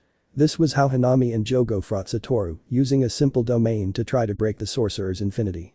There were ways, but time wasn't on their side, nor could they escape. Kenjaku saw it in the sorcerer's blue eyes, always fixed on him. They didn't leave him for even a second, following every slight movement he made. It even seemed as if they were watching for any drop of sweat to trickle down his face, dripping from his chin. He looked like a predator. Kenjaku jumped back as Satoru's arm loosened. Freeing himself from the albino's grasp, the cursed sorcerer distanced himself from his opponent, leaving him grasping for air. Trusting Itadori and Okkotsu. Isn't that a little arrogant of you, Gojo? You're going to let all your students die. All of them. And trying to rescue Megumi is already a failed plan. You know it, but you're doing nothing to change it. You're letting your students and other Magi work on a useless plan. Seriously, are you the best Magi of this era? You have your plans. I have mine. He linked his arm through Kenjaku's. Before he could reverse it, Satoru threw him into a headlock, sending him slamming into one of the hundreds of trees in the area. And of course, they're turning out better than yours. Bread was fired toward Kenjaku. The cursed sorcerer jumped to the side and watched as the technique destroyed the place where he had been standing. No trace of the tree remained, and a sizable crater had replaced it. It was surprising that someone like Sukuna could survive something like that. Though he had to thank the reverse technique. Even if you stop me, I have a plan B. Tenjin will be assimilated, I want you to keep that in mind. He's going to. The forest disappeared, and a courtroom with a judge behind the bench appeared before his eyes. He was no longer fighting. He had become a defendant in the eyes of the summoned modern sorcerer standing to the right of the bench. Territorial expansion. Forced suicide penalty. You were so focused on me, you felt nothing else. Uraume Higuruma nodded at the amused smile that spread across the strongest sorcerer's face. We have a plan. Without cursed energy, how would you send anything to Sukuna on the other side? I set a rule. That. Oh. I know, but that doesn't mean we're going to kill you. Your backup plan is probably when you die. But what if you don't die and are restrained? Even you can't beat us without cursed energy. And at least this domain expansion will give us the perfect opportunity to get rid of all your tricks. You're between a rock and a hard place. I suggest you stay close to the wall. Satoru had thought long and hard about how to stop Kenjaku, the cursed sorcerer who had spent 1,000 years plotting the perfect moment to get what he wanted. His best option had been Uraume's domain expansion. With it expanded and Kenjaku inside, they would have every chance of stopping their enemy and getting rid of any way Kenjaku could summon any cursed techniques. With the sorcerer's status, Satoru highly doubted he'd be able to survive after being exposed to Uraume's expansion. And if he did, he probably wouldn't have the cursed energy to continue being a sorcerer. Kenjaku's lips curled, and soon a shrill laugh echoed throughout the makeshift courtroom. His dark eyes were fixed on Satoru Gojo. He held out his arms and spoke. Do you think that's all I have in my plan, Satoru? Fine. Your arrogance will be the downfall of everyone you know. Everyone will die. He took a deep breath. He calmed his mind and his spirits. It doesn't matter, Satoru. It doesn't matter being locked up here. Plans, like a cog, don't stop until you cut off the snake's head. And, as it turns out, I always had some contingency plans. Satoru and Kenjaku stared at each other for several seconds. The tension in the air was palpable. Despite being watched by the judge and Uraume, the two sorcerers didn't seem to notice. Let's continue this charade, Kenjaku smiled again. Let's follow your plan. Condemn me, lawyer. Let's see how much the resurrected Satoru Gojo can bear the despair of his loved ones. Chapter 30. Aoi Todo and Yuta Okkotsu hadn't held back in their fight against Uraume and Sukuna. Many humans would have reached their limit after seeing their comrades and friends die. Their minds would have shut down, turning their bodies into lifeless puppets that moved only by instinct. Seeing a comrade, friend, and brother die right in front of their eyes would have destroyed the souls of many people, crushing their wills to smithereens. But the two teenagers were fixed on their goal and didn't allow themselves to show a bit of pain or a tear. Even Aoi remained composed as he watched Sukuna rip his brother's body in half without even flinching. He was a complete monster, intent on fulfilling his own desires. Despite the pain, the boys continued fighting. Yuta swung his sword in a motion perfectly synchronized with Aoi's curse technique. When Sukuna tried to move away, his body was lightly cut and blood splattered onto the pavement at his feet, staining his pants and the fingers of his lower limbs. I already understood how it worked. Sukuna's mind wasn't completely normal. At no point was it, neither before nor after he became the monster he was. Before he was born, in his mother's womb, he committed the atrocity of devouring his brother, of eating him when he sensed the danger he might face if his twin were alive. But he made him disappear until the brat appeared in his life. When a human died, they didn't become cursed. Their soul entered a process of reincarnation that could last for centuries until they were reborn again. Yuji Itadori wasn't the reincarnation of his brother, he was the descendant of his brother's soul, so the boy's father was the reincarnation of his twin. He had felt that recently and understood many things that hadn't occurred to him before. Why was he able to resist him? Many sorcerers died by devouring a finger. He knew it when several tried. Aside from being a cursed womb, Sukuna knew that Yuji was suitable to contain him because he was his nephew mystically speaking. They didn't have the same blood, but he was the sole son of his twin. Now, however, Yuji has been killed. Sukuna deflected the next slash from Yuta's sword and jumped back as he disappeared, replaced by Aoi Todo. Stomping his feet, using his standing position as a center, he spun around and kicked the third-year student hard, sending him tumbling backward. He swung his arms, and a web of slashes appeared, advancing toward the two young sorcerers. They would be cut into little pieces. Yuta stuck his sword into the ground and pressed his lips together. We could die. I guess I have Professor Gojo to thank for this. The slashes were getting closer and closer. The two boys were standing, getting closer and closer to the Curse King's finishing move. Aoi threw two stones through one of the gaps in the net, and they replaced each other, landing on their feet on the other side of the attack. Oh. You're clever. I must congratulate you, and for that I'll burn you to your charred skin. Sukuna stretched out his arm and a flaming arrow shot out toward both young men. Yuta unswung his sword and fired a thin missile of ice that collided with the fire arrow, causing a steam explosion that covered the vision of all combatants. Hold on. Extending his arm toward the dense cloud of steam, Yuta ordered Rika to fire her blast of cursed energy. It didn't take long for her to gather the necessary energy and follow her summoner's orders. The blast erupted from her jagged mouth, and buildings were destroyed by the Shikigami's attack. The sound of debris falling onto the streets followed the explosions. Instincts made the young men move. A shower of fire scorched the place where they had been standing. The pavement turned a deep orange, as if lava had recently melted. It glowed so brightly that it could have illuminated a vast portion of the city. We have to think of something. Yuta shouted, his bloodlust coming from Sukuna and his cursed energy seeming to boil like a volcano. We can't keep fighting without hurting him. Without Itadori-san.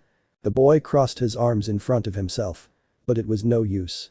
The black flash that hit him caused his entire body to shake, his nervous system to shut down for a second, and then turn back on like a small Christmas light bulb. Even his arms, the ones that had taken the brunt of the impact, creaked under the impact, and the sound of breaking bones filled his ears. A few seconds after registering the full amount of pain in his head, Yuta felt the blast of cursed energy and was thrown backward, crashing through several buildings. Aoi Todo reacted a little better than his companion. He saw the second blow coming, straight for him. Luckily, he had grabbed a third stone, so he threw it and disappeared. The Curse King's fist shattered the stone, wasting the second black flash and making him grunt at it, feeling annoyed. He spun around, all four eyes fixed on the third-year student. He positioned his hand like a pistol, and a second before his feet hit the ground, he shot a thin flame that hit the left side of the boy's back, piercing through his shoulders from side to side and cauterizing the wound at the same time. This caused Aoi to fall onto his right knee, feeling the pain in his left shoulder. It stung, and his mind raced to register it, but he didn't make it in time. Sukuna slammed into the teen's face as he reared up, sending the boy sprawling to the ground, his chin completely shattered, a dangling mess of flesh, bone, skin, and blood. It's time to end this. He brought his two lower hands together, forming a perfect triangle using the thumb and index finger of both hands to form it, flexing the rest to form a circle. It's gone on too long and it's no longer fun. He breathed in and out through his second mouth, the jagged one that opened onto what had been his stomach. The cursed energy began to flow slowly and steadily. Any wounds disappeared from his body, leaving him completely as good as new. A sly smile spread across Ryam and Sukuna's face. Ugh, Aoi grabbed her injured arm and stood up as best she could. Her lower jaw was shattered. She couldn't utter a word, only growling like a wounded animal, which made the smile on Sukuna's face widen. When he seemed ready, Sukuna spread his legs and prepared to end the third-year student's life. With him dead, he would only have to deal with Yuta Okkotsu and the Queen of Curses. Once he finished off Satoru Gojo's favorite student, things would get much simpler. Pitchfork. Sweat had completely soaked through her uniform shirt, revealing the bra underneath. Despite the appearance she might give, Nobara Kujisaki wasn't going back to the base established for the sorcerers. She wouldn't leave the battlefield and abandon her comrades to their fate. HMPF Sukuna deflected the nail fired by Nobara. At the girl's command, it exploded a second later, catching half the King of Curses' face. Damn annoying brats, he stretched out his arm and pushed the girl with an invisible force, making her destabilize. He swung his hand and fired an invisible slash. Dismantle.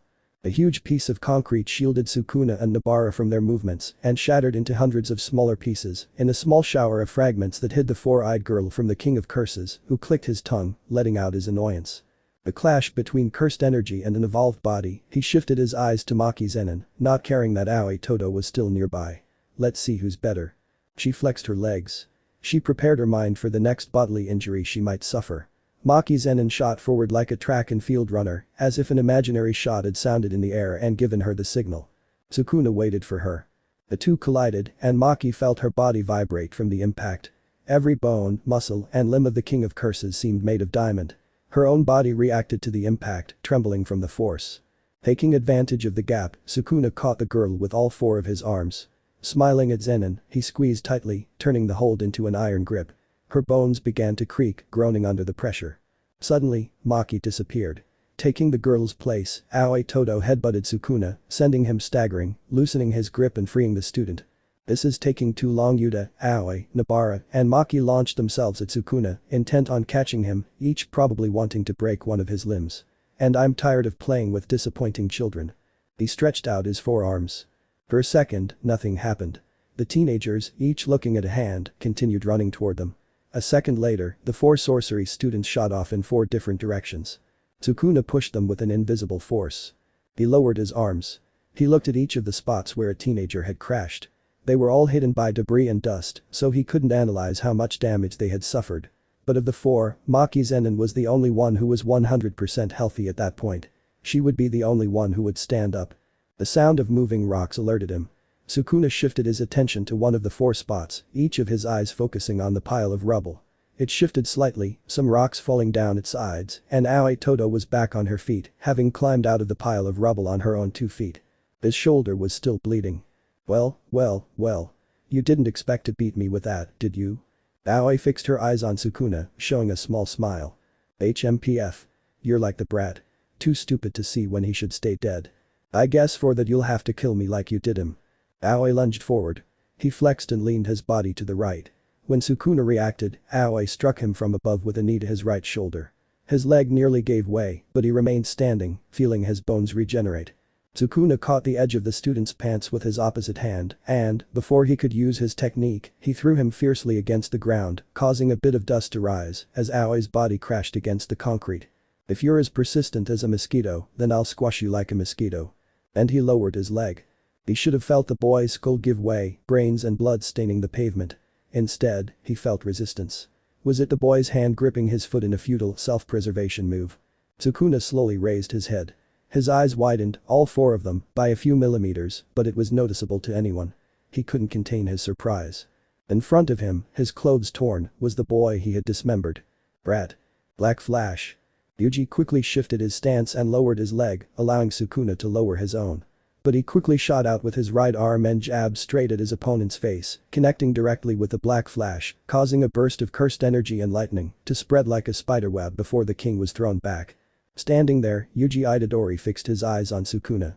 His eyes had changed from their usual color to a deep amber glow, standing out against his blood-stained face. If Megumi isn't willing to leave you, then I'll have to force him to do it. There was no longer any eye the color of the sky. Chapter 31. The darkness was cold.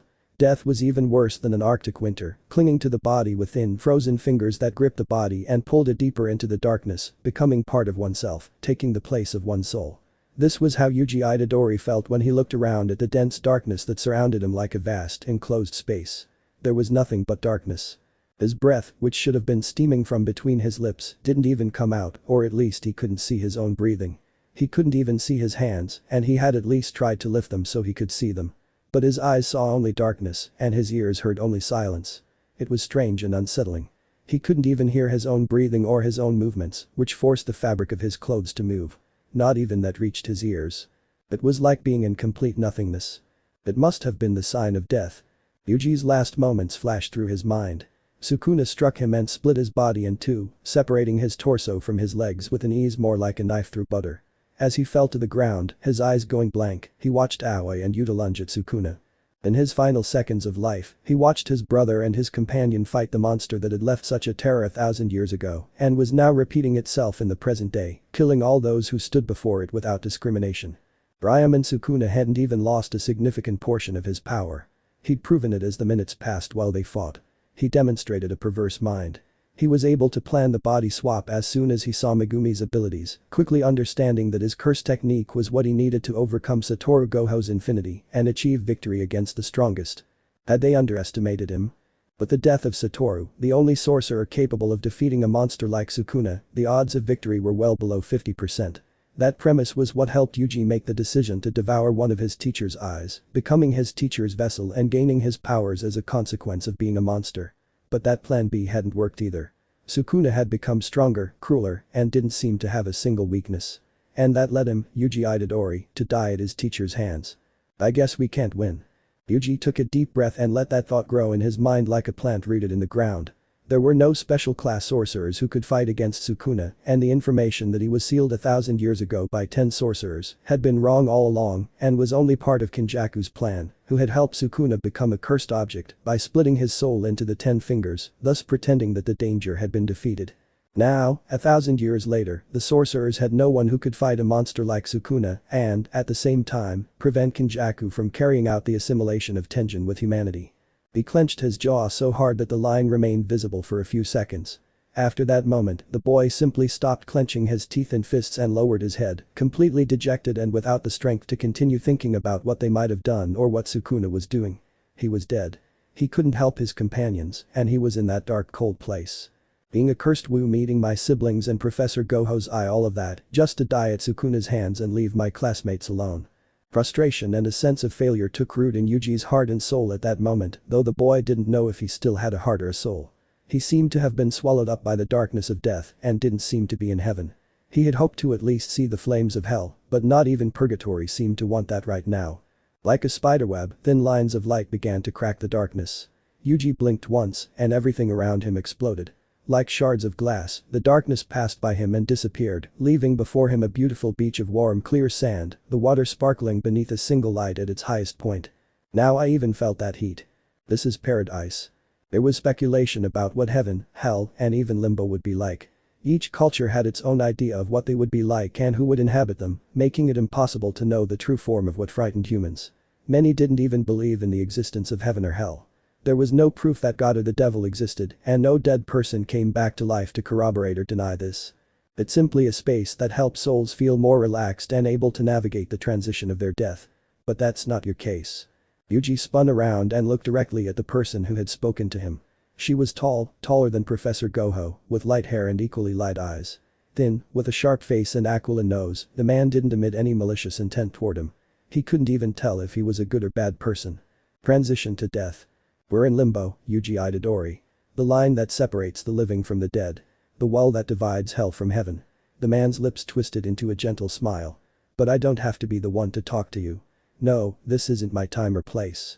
There are people waiting for you, and you'd probably want to talk to them. In the distance, on the beach, several figures could be seen standing together. Yuji recognized some of them, while others were completely unrecognizable, but that didn't stop his eyes from welling up with tears. Strangely, all of those people were familiar to him, even if he didn't recognize them or hadn't seen them before. But, he couldn't help but shout. Grandfather?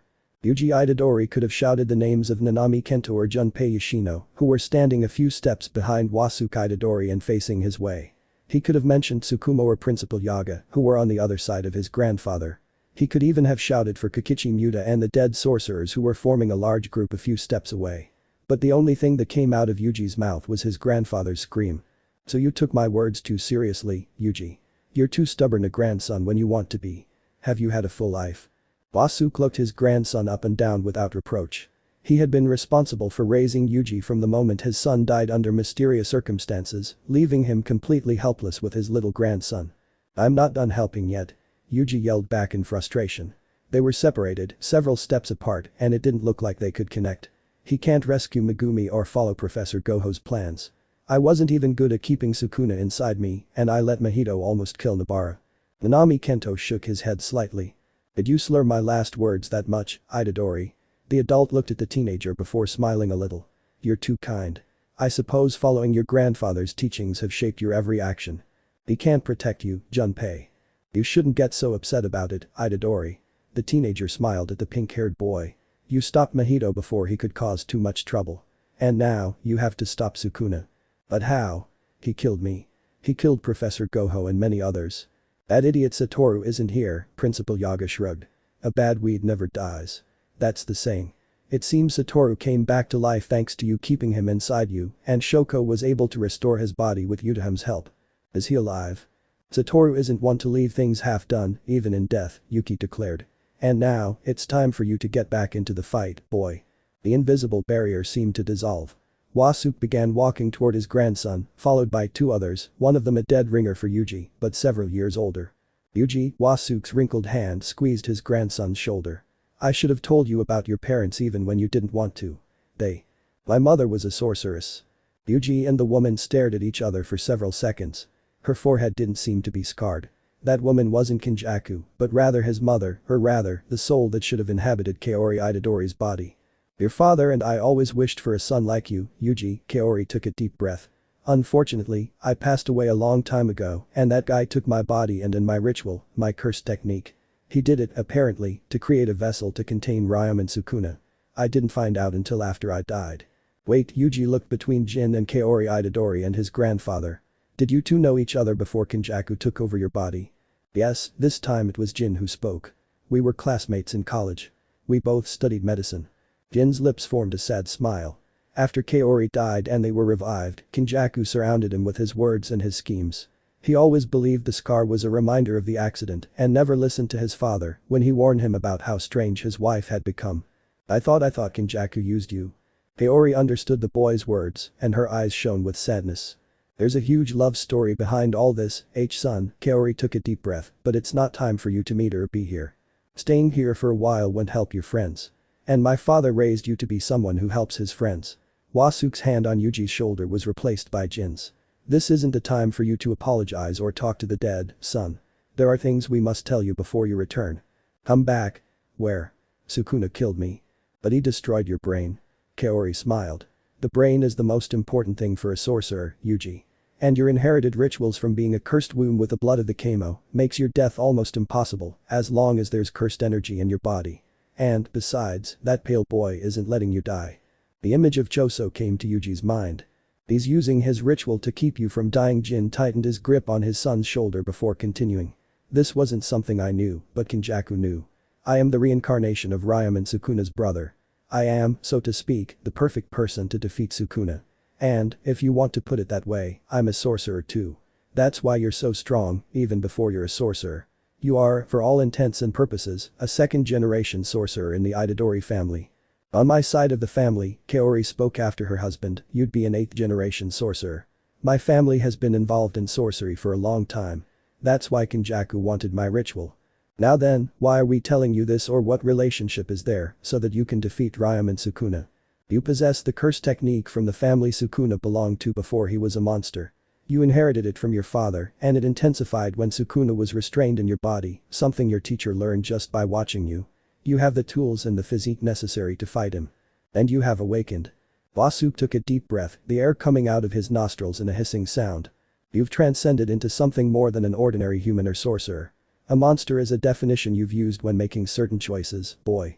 But you are a cursed womb, part curse and part sorcerer. Wasuke shook his head. And that is what makes you a second Uraume and Sukuna if you wish. If you hold on to who you are, to your genes, and take the side of being a monster, then you can defeat Sukuna and bring peace, Yuji. Chapter 32. Decisions shape people and give visibility to the paths they follow throughout their lives, becoming an integral part of each one. Yuji had made his decisions. Eating Sukuna's finger to save his comrades. Being willing to be executed as if his life didn't matter. Considering himself just another part of the machinery of destiny and the plans to stop Kenjaku, he had made decisions that were marked in his path and that began to build his future and his present without him being able to truly make a decision, to feel fulfilled by following the path before him.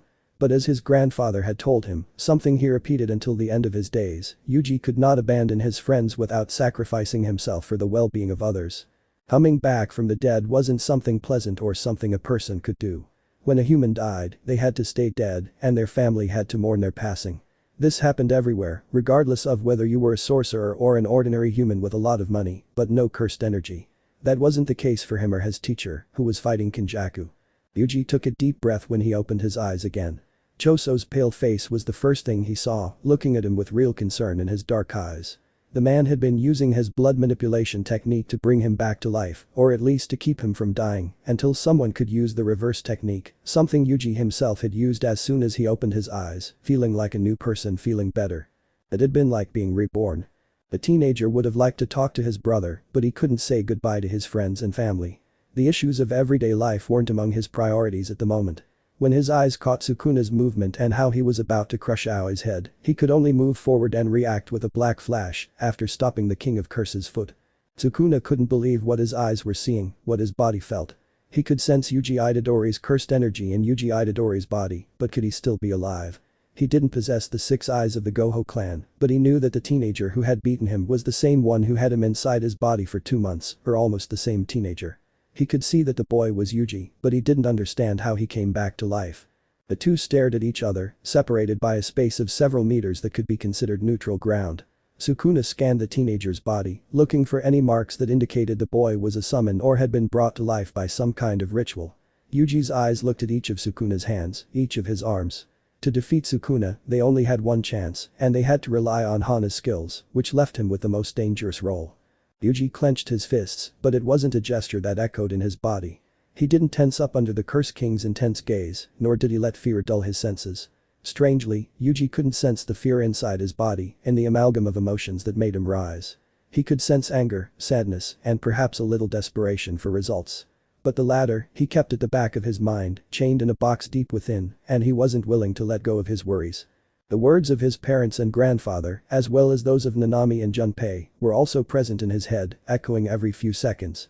He was happy to know that his father and mother had loved each other, but he was angry at Kenjaku for murdering Kaori and taking her body. He would have been born regardless of Kenjaku's interference, and he would have been born into a loving family.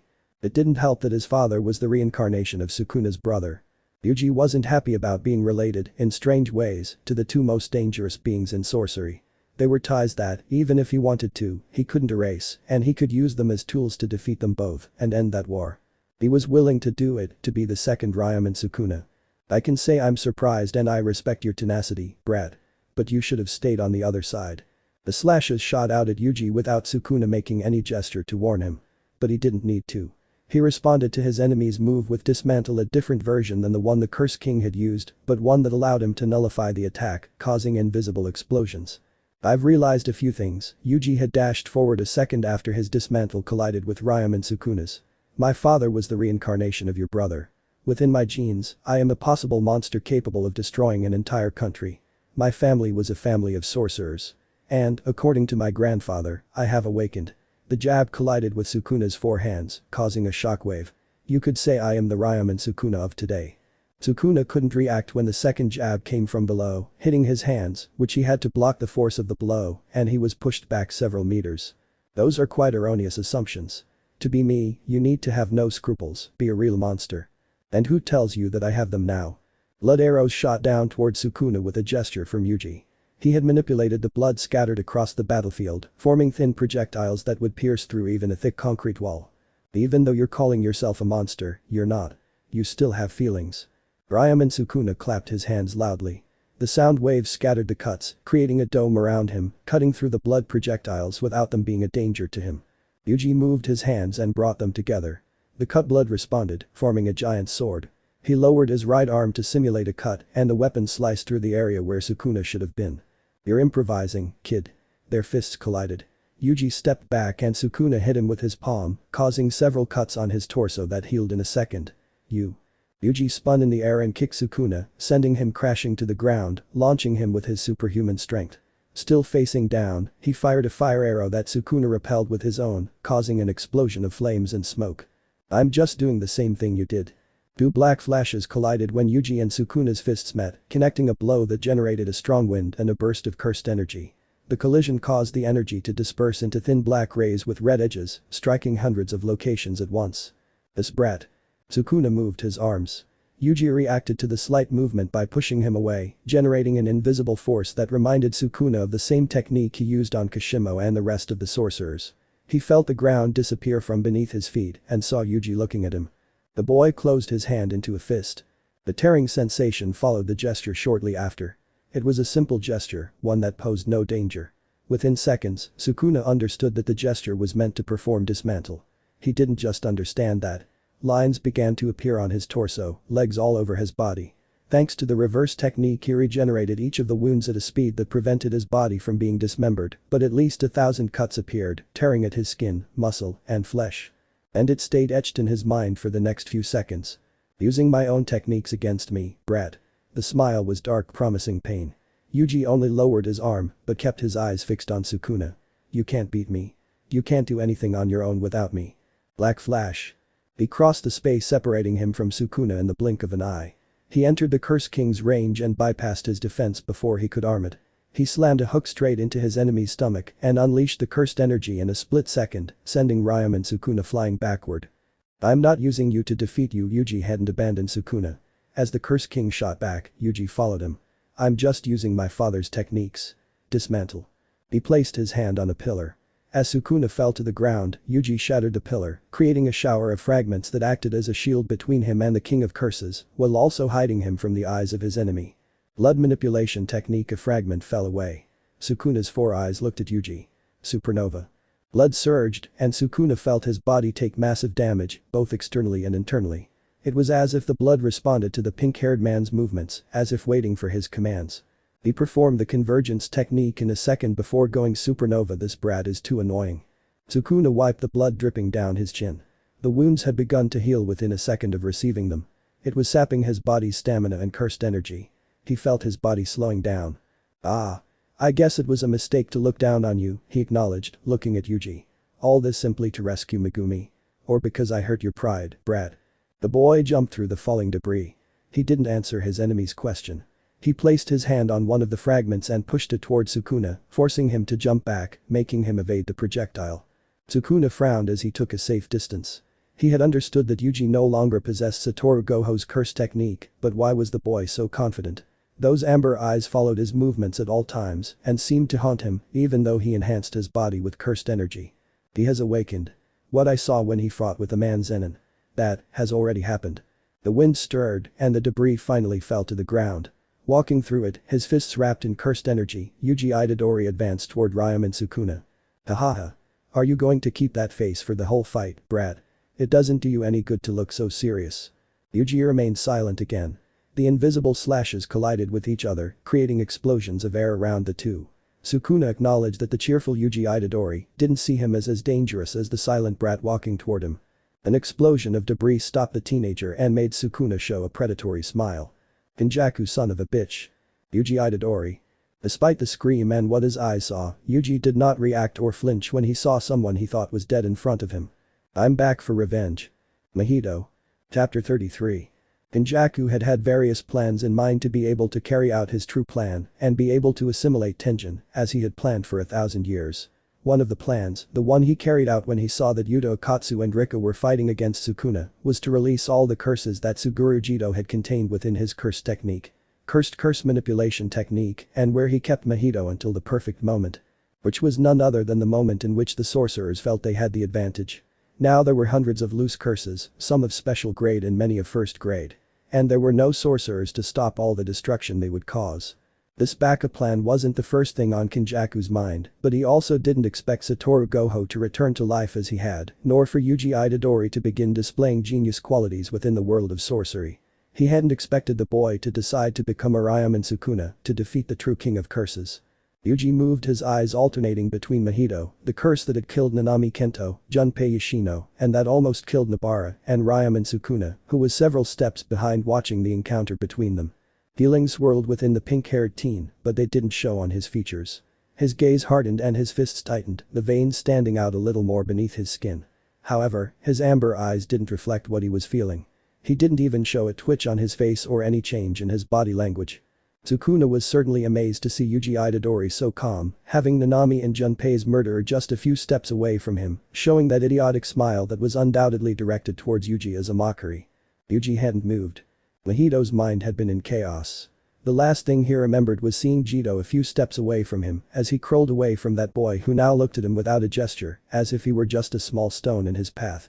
After that, he appeared in a forest, feeling better, stronger, and with a plan in his head. He had to kill as many sorcerers and humans as possible. Mahito smiled. He stared at Yuji for a few more seconds and then launched himself at him, grinning like a madman. Yuji Itadori. He shouldn't let him touch him.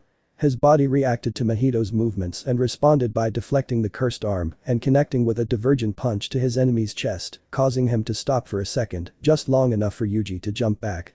Do you always have to have babysitters, Sukuna? Yuji looked at the King of Curses with mockery. It's not like I asked for it, brat. Don't make fun of it. This is just a useful item to get me back on my feet. Well, Mahito began to move again. I'll have to finish what I couldn't. Yuji ducked under Mahito's blow and, surprising him, sliced his arm with a swift movement. This caused Mahito to flinch, seeing his limb flying before his eyes. I see you've improved, Yuji Itadori. That won't stop you from the touch of the wind.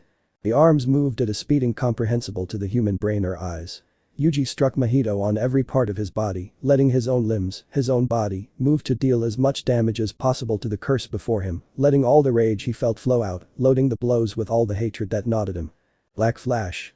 Mahito had been a newborn curse, with a potential that made Kenjaku use him as an important tool in his plans, as a utensil to use to torment Yuji Itadori when he became stronger. In Kenjaku's mind, Yuji Itadori becoming someone like Ryam and Sukuna wasn't possible. Yuji never displayed the qualities of a genius or even remotely someone who could survive in the world of sorcery. He had only been Sukuna's vessel, and when Sukuna regained a body, he was no longer useful to anyone. Blood manipulation technique. Yuji took distance, evading Mahito's giant arm, penetrating blood. Like a thin projectile, the blood responded to Yuji Itadori's command, piercing Mahito's limb in just a few seconds, surprising Mahito himself. When the two clashed, Yuji could only punch him. You shouldn't just focus on him, brat. The blazing fire cast a long shadow across the pavement. He looked up, seeing the burning mass falling on him, intent on burning him. The fire exploded, causing a huge cloud of smoke to engulf the area and generate a scorching wind that could have burned skin. Mahito survived Sukuna's attack as it wasn't a soul-snapping attack. He watched a thick column of smoke rising from the crater, expecting to see Yuji's corpse. However, what Mahito saw was a second black flash, this one hitting him directly in the face, and he was thrown backward. I'm here, brother. Aoi Todo appeared next to Yuji. It didn't seem to matter how many times he'd been knocked down, the third-year student seemed determined to keep fighting. We can make it 2 for 2, Aoi suggested, stroking her chin as she looked at Sukuna and Mahito. Which one do you want, brother? Yuji's eyes shifted to the Curse King, boring into him like 2 daggers aimed at a target. He could have made the decision to fight Mahito, but he'd left that pain and anger behind months ago, and he'd accepted the deaths of Nanami and Junpei. And both sorcerers, Aoi and Yuji, knew that the latter was the only one of the two capable enough to fight Ryam and Sukuna without ending up dead. The decision was on the table. I'll take care of Sukuna. You. The whistling sound filled every corner of the combat zone. It was high-pitched and long, capable of penetrating people's eardrums until it became a real nuisance. Yuji was tempted to cover his ears, but if he had, he wouldn't have been able to dodge Mahito's attack, who tried to hit him, a smile filled with madness shining in his eyes. A second after that, Aoi pushed Yuji aside, thus preventing him from being devoured by an immense dragon while he was still suspended in the air during the evasion maneuver of Mahito's attack. Well, an army of curses. The teenager showed his frustration at the mocking smile Sukuna sent him from across the battlefield. Between him and the King of Curses, a large number of enemies he hadn't counted on had begun to gather. Where did they all come from? Doubt lingered in the two sorcerers. Sukuna and Professor Gojo had agreed to a one-on-one confrontation to see who was stronger, and Kenjaku's allies had either been arrested or killed after the Shibuya Incident. The only ally seemed to have been Uraume, but he was linked to the King of Curses, not the cursed sorcerer. All those curses were new. They seemed to be Sugura's curses. I think Kenjaku released them as his backup plan before being sealed. Yuji and Aoi shifted their gazes and looked at Satoru Gojo. The teacher had appeared between the two students, flashing a completely shameless grin at Sukuna across a sea of curses. And how do we stop them? You're not thinking of fighting, are you? Satoru Gojo patted Yuji Itadori on the back, laughing heartily. We, the sorcerers of Tokyo and Kyoto, will take care of this, Itadori-kun. Just go straight to Sukuna. We'll clear the way for you. It was then that Yuji saw the rest of the sorcerers fighting in that war. He could see the headmaster of Gakuganji and Professor Utaham walking with a strangely determined look. His brother Choso didn't show much change, but the gleam in his eyes reflected his intentions perfectly. Higuruma and Kinji didn't seem to want to take a break, nor did Nobara. They're all of them. Yes. Just remember. You must keep him busy and weakened until the time is right. We're going to erase Sukuna from existence. Yuji looked directly at Professor Gojo. He was smiling, displaying enormous confidence. All that remained was to fight until the end. Chapter 34. Uraume Sukuna was known as the King of Curses, a monster that had existed for 1,000 years since the Heian era, leaving his mark on the golden age of curses and sorcerers, becoming the monster that ended up bored of his time and sealed himself away by separating into 20 fingers that were kept sealed and separate so he would not return to life. Sukuna became the strongest sorcerer after killing Satoru Gojo, demonstrating his experience and power by utilizing the powers of the body he inhabited and overcoming his adversary's curse technique. He had become a figure of terror after 1,000 years, bringing the fear that existed in the Heian era to the current era, installing an enormous stillness in the hearts of the sorcerers present, since they could not understand how they would finally defeat him. To defeat a monster, you need a worse one. Yuji Itadori and Uraume Sukuna stood staring at each other, about 20 meters apart, with no one around. The sorcerers and curses released from Kenjaku were fighting in another part of the district. From where they stood, they could clearly hear the screams and explosions as some buildings finally collapsed, leaving a huge mountain of rubble and dust. That was finally a war. The teenager's eyes didn't lose the amber hue they had adopted after his resurrection. The color only became much more golden, intensifying on a face marked by blows and blood. A cut ran across the bridge of his nose from left to right, but it didn't seem too dangerous for his newly recovered vision. The eye that should have been blue had returned to its original color, brown, when Satoru Gojo finally revived. That was the clue that the teacher had returned to life, but it gave Yuji no clue that he had lost his curse technique. At least, that's what Yuji thought. Sukuna had other thoughts. The king of curses slowly rose to his feet. He had been sitting, waiting to see which sorcerer would be sent to end the fight once and for all. His 4 eyes watched as his nephew walked toward the area, unscathed. It seemed the sorcerers had charged straight into the fight against Maldito, and the rest of the curses Kenjaku had contained with Suguru Jito's curse technique, who was already dead. He twisted his lips slightly, showing his teeth in an amused smile. Looks like we'll be able to finish our fight and our talk, brat. Though circumstances have changed slightly. He stretched his arms toward the sky as if stretching. His pants covered his lower body, but they showed cuts from the fight. Because I've already reached my optimal level of boredom. He slashed out with all 4 hands. Slashes shot out, creating deep furrows in the ground. Yuji anticipated a direct attack from Sukuna, so he jumped to the right to avoid his enemy's direct attack. He stopped and fired his own slash to disable another one Sukuna launched at him, causing an invisible burst of air. Yuji's golden eyes looked at Sukuna, analyzing him. He was uninjured, likely thanks to the reverse technique, and his cursed energy level didn't seem to be waning, despite the length of time he'd been fighting. For some strange reason, Sukuna was relaxed even though he couldn't end the war and hadn't found his right opponent. Don't look at me like that, Sukuna pointed his arm at Yuji. A fire arrow shot out at the teenager. You can't win. Another fire arrow shot through the air, intercepting the one Sukuna fired, causing an explosion of fire and smoke that covered the King of Curses' vision, preventing him from seeing. The smoke billowed for a second, moving toward the 4-armed monster. Yuji emerged from cover and appeared in front of his enemy, unleashing a horizontal kick that struck Sukuna in the face, sending him flying several meters. Sukuna spun and skidded, using the strength of his legs to stop. Blood dripped from his chin. You have strength, I admitted. Being my brother's son has also given you certain abilities. However, it's not enough to stop me. Territorial expansion. The slashes ripped through the buildings, slicing them in half.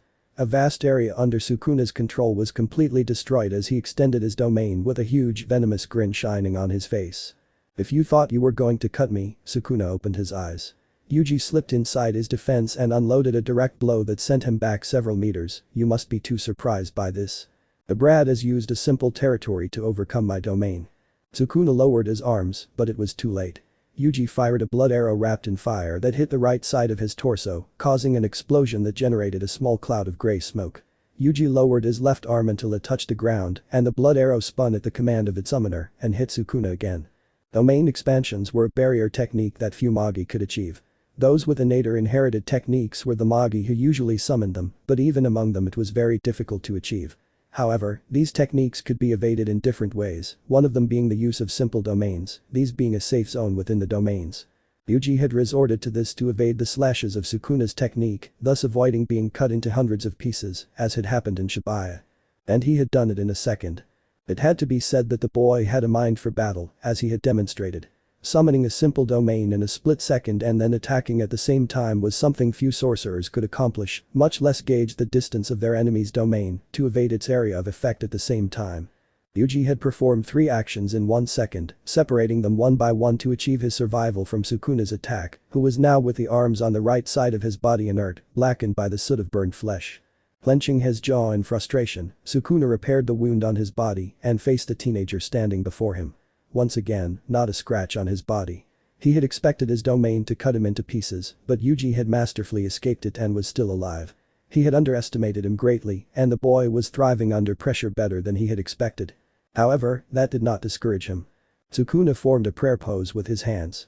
He was ready to expand his power again, but this time summoning the fire that would ravage Yuji and turn him into coal. Territorial expansion. Both domains cancelled each other out, causing an explosion of cursed energy that evaporated into the air. Brat. Yuji Itadori clasped his hands, calmly forming a prayer position. Memories of the times he'd seen a domain expansion and the explanation Professor Gojo had given him, as well as the classes he'd had with Itsaya Kusaka during his training, had flooded back into his mind. Thanks to what he'd learned and remembered, he was able to create his own expansion after understanding it and use it to negate Sukuna's when he cast it again. Now, we are on the same level. The boy dropped his arms and fixed his eyes on Sukuna. We're not on the same level, brat. You're the monster of the Heian era. I am the monster of the current era. I am the Ryumen Sukuna of this era. And I am not afraid of becoming a monster. The words of Nanami, Junpei, and his family Yuji agreed to become a monster to stop Sukuna while he was hovering between life and death.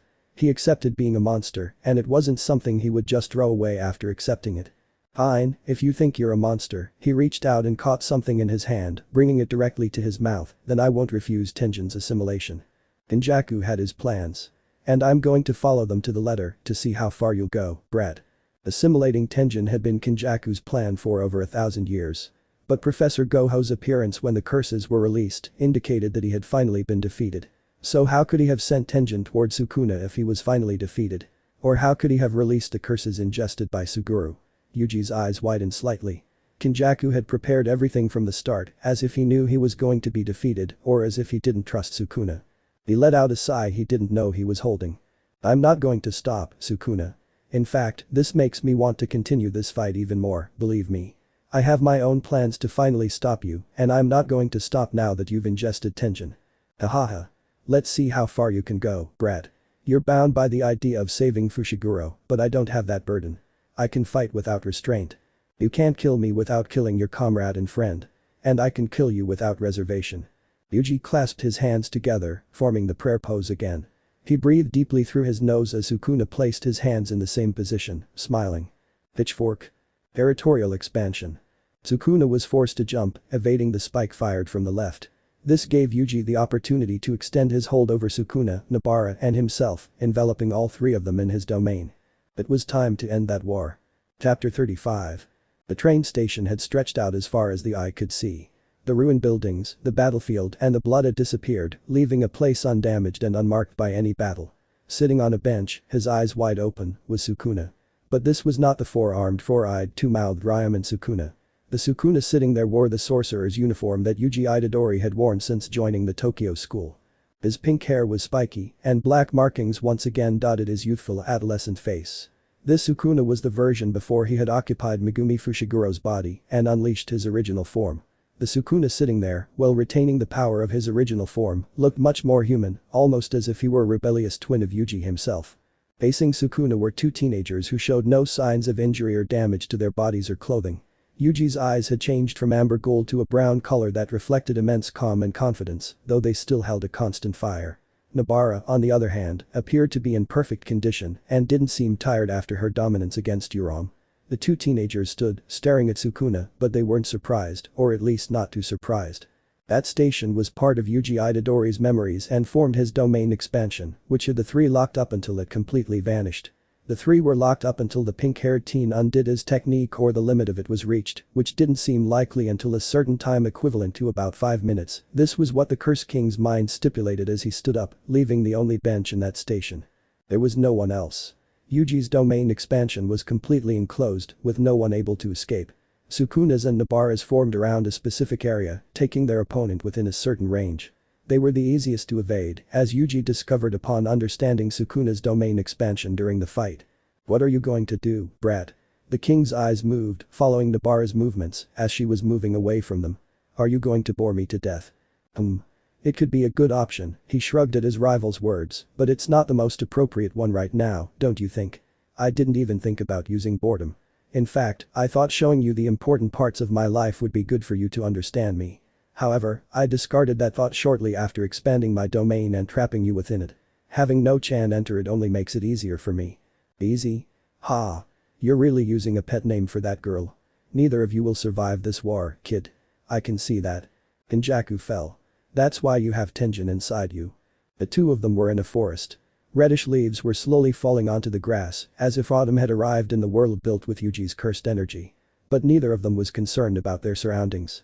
They didn't even seem to notice that they had traveled all the way through the city to that forest. Yuji paid no attention to his surroundings, and Sukuna paid no attention to his surroundings. They were both focused on each other. Yes, I see you've noticed. Kenjaku has one plan after another, which is a bit tedious. However, it's what has ensured my victory. Once I leave your domain, there will be no turning back. I don't even think you'll make it out, Uraume and Sukuna. My domain expansion is a bit special and different. I don't intend to kill you. Not physically at least. Yuji Itadori's brown eyes glittered with amusement. As you know, my blows damage the soul well, my technique will damage your soul and separate Fushiguro from you. I understand. You want to destroy me. That's correct. Having had Sukuna for an extended period of time had given Yuji the ability to identify when a body had an extra soul, being able to damage them individually and weaken them to prevent the host from suffering overwhelming damage that would kill her. This is what he did throughout the fight. Directly striking at Uraume and Sukuna's soul and weakening his connection to Megumi Fushiguro, which he had managed to achieve to a certain extent, although Megumi's own mind was what prevented Yuji from separating his friend from the King of Curses, a task much easier now that they were in his domain, and that, once they achieved a certain separation, Hana could completely erase Sukuna as she tried previously. Then I'll have to kill you before you make your move, Kid. Sukuna raised both arms, and Yuji understood what he would do. Dismantle. Invisible slashes ripped through the forest the two were standing in, causing the trees to fall under their own weight, with a resounding crack of branches and trunks as they were cut and hit the ground with some force. This didn't bother Sukuna, who proceeded to fire a fiery arrow directly at the forest. It wasn't long before a huge cloud of smoke and a sea of flames appeared, slowly scorching it, under the watchful eye of his summoner. But Sukuna's mind didn't seem to remember that he wasn't in his domain, but in his opponent's. Soon, he felt the attacks he'd launched being returned to him. The fire and cuts overwhelmed him for several seconds before he breathed, his uniform now tattered and charred over his body. The hollow wicker basket is the best tool now. I haven't lost my powers, I've just temporarily reverted to a previous form. The brat couldn't undo the changes without a large payment. I hate it when you pull a trick or two out from under the table, Sukuna. The leg crossed directly towards the King of Curses' face. The foot, with all the intention of its owner, hit him directly in the face and sent him backward. He spun and skidded, feeling blood stain the remains of his clothes. But here, they're not much use to you. Sukuna wasn't going to argue. He didn't know how Yuji's domain worked and he didn't know what to expect after receiving his own attacks for a split second. If the boy had attacked him for real, he would be dead. Does he play with your mind? The exchange of blows forced Sukuna to undo his defensive technique. Using his left hand, he parried his opponent's direct punch, but was sent back a few inches. Seeing his chance, Yuji used Dismantle to attack Sukuna, but Sukuna parried with his own attack, causing another invisible explosion to reverberate through the room. Yuji's domain didn't seem to generate a direct attack like Sukuna's or Satoru's did. Nor did it seem to cause control over his enemy or generate a massive attack that would exterminate his rival. No sorcerer had learned that domains had to manifest or how the mind or intention of the sorcerer shaped it for what was needed. That domain had been formed under Yuji's clear intention to separate Sukuna from Megumi, destroying the King of Curse's soul in the process. That could be a clear indication. Yuji could reflect attacks so that they would damage his rival's soul and weaken the connection between the two hosts of the same body to the point of separation and the extermination of the one the boy was fighting against. If this was the case, Sukuna wouldn't be able to do much to defend himself, although he had better options than against a domain like Satoru Gojo's or his own. But where is the brat? Sukuna's attention was quickly drawn to the blood arrows streaking through the sky, their extremely sharp tips hurtling towards him. He watched them advance without hesitation, following his summoner's orders. His best option was to cut them down, and so he did. Taking a deep breath, he used dismantle to cut the blood arrows, which proved a grave mistake. Yuji closed his right hand as the arrows exploded, sending the blood flying in different directions, and the blood coalesced into the arrows. Sukuna was trapped. You can't help yourself, huh, brat? He smirked. He stretched out his arm and fired his best fire arrow at Yuji, devouring the blood projectiles in the process before striking and exploding above the first-year sorcerer. Sukuna allowed himself to smile a little wider, satisfied with the direct attack. I guess the infinite hasn't abandoned me. The smoke cleared seconds later.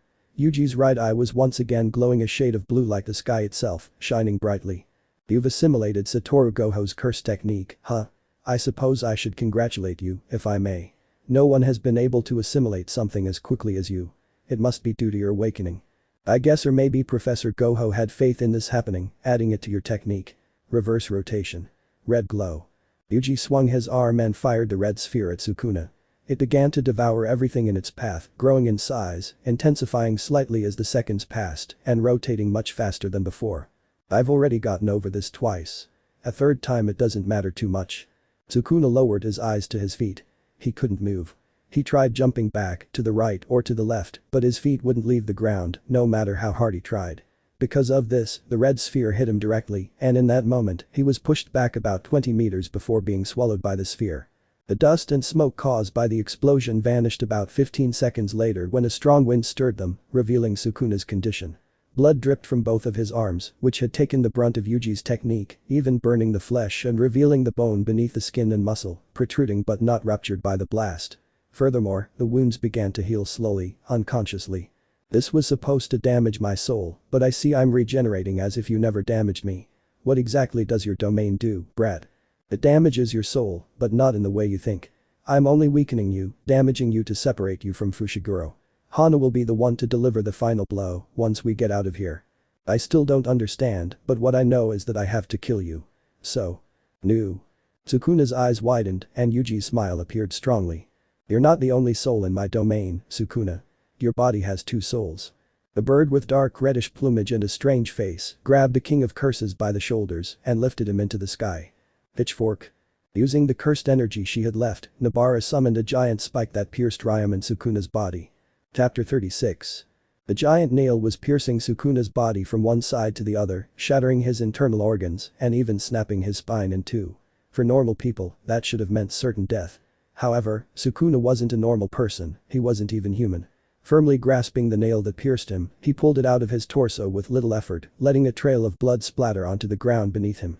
Quickly, the wound began to close without him having time to think about it, thanks to the reverse technique, which seemed to be reacting better as time went on. Now, it seems they've brought Fushiguro out of his slumber. Yuji Itadori's domain expansion seemed to serve a different purpose than other domains. While ordinary sorcerers sought the death of their enemy once they summoned the technique, Yuji had modeled it to attack something other than the physical body. To attack the soul of his enemy. This would cause a different kind of death, far more ferocious than others. Without a soul, the sorcerer could not be reincarnated over the years. He would be killed on both the earthly and spiritual planes, erased from existence itself. Now that the realization dawned on the King of Curses, he grew even more euphoric. He had been waiting for 1,000 years for a sensation of fear to settle in his body, pushing him to a point of no return greater than the one he had surpassed by murdering his brother and all the atrocities he had committed. Fighting against someone capable of exterminating him in a way other sorcerers would only inflamed his excitement to a new height. Once recovered, Sukuna charged forward, displaying a cocky grin. He had survived hundreds of attempts to erase him from the world. This attempt by a teenager was just another one in the crowd. Though he admitted they were certainly excited by what it meant to die within Yuji Itadori's domain. He was so focused that he didn't even think about Megumi Fushiguro. Megumi Fushiguro had been inside his own body and then inside Sukuna's body for a period of a month, ever since the colony incident and the implementation of the Curse King's plan. He witnessed, firsthand, the death of his sister when she woke up as an ancient sorceress who fought with Uraume and Sukuna, and he didn't hesitate for a second to kill her. He also saw how Satoru Gojo was finally killed with a movement of his own technique, even though it was summoned by Sukuna himself, staining his hands with more blood. He had given up on continuing to live, on abandoning his confinement and control by his enemy. That was, at least, until he saw Nobara Kujisaki standing in front of him, looking at him with a frowning face and yelling incoherently at him. It didn't take long for him to feel his cheek burning and her saliva wetting his face when she grabbed him by the collar of his jacket. It's not like it matters that much, troublesome woman. The dark-haired boy changed the shape of his hands and a whole pack of small fighting rabbits appeared behind him. It didn't take long for them to launch themselves directly at the King of Curses. Engrossed in his exchange of blows with his former vessel, he was helpless as the pack of small mammals rushed him and forced him to explode them. Sukuna pushed the rabbits away and slashed them using dismantle, after pushing them with the invisible force. But that left the way clear for Yuji, who had been waiting for the moment to connect a direct blow to his chest, using a black flash that exploded, causing the domain to tremble, pushing Sukuna a few seconds later towards a building, which ended up falling when the King of Curses' body passed through some load-bearing pillars. They had to make the most of every second. The time between each domain expansion varied depending on the user's cursed energy and power, or the number of times they had used it until they had achieved perfection.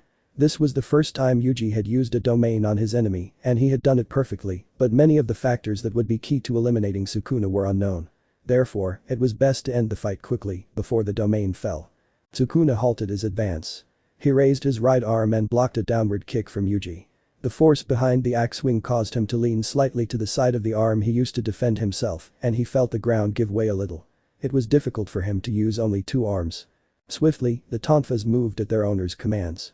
Stretching her arm upward, Megumi attempted to slam one end of it down Sukuna's chin. He pushed Yuji aside and blocked the attack with his other hand, blocking the melee weapon without much trouble. Of the three first-year sorcerers, Sukuna knew that Yuji Itadori possessed greater physical strength, as well as vast experience in close combat with various enemies that had posed a challenge for him. Nobara and Megumi, in this regard, were mere novices who couldn't even back up their blows with strength greater than that of an average sorcerer. I'll get rid of them first. She took a deep breath and sent the cursed energy towards the girl and the dark-haired teenager. It didn't take long for the energy to transform into the dismantle technique, which caused both Megumi and Nobara to be split in half, as neither of them could perform a technique to counter it or defend themselves from the attack. The grotesque sound of flesh and bone being severed halted the fight. Blood fell to the ground, forming a pool beneath a wounded man's feet. He stared ahead in astonishment, his eyes wide open, blood appearing at the corner of his lips. The cuts were present on the legs, arms, and torso, missing the target's neck and leaving him still alive. Sukuna had tried to split his enemy, but he hadn't succeeded.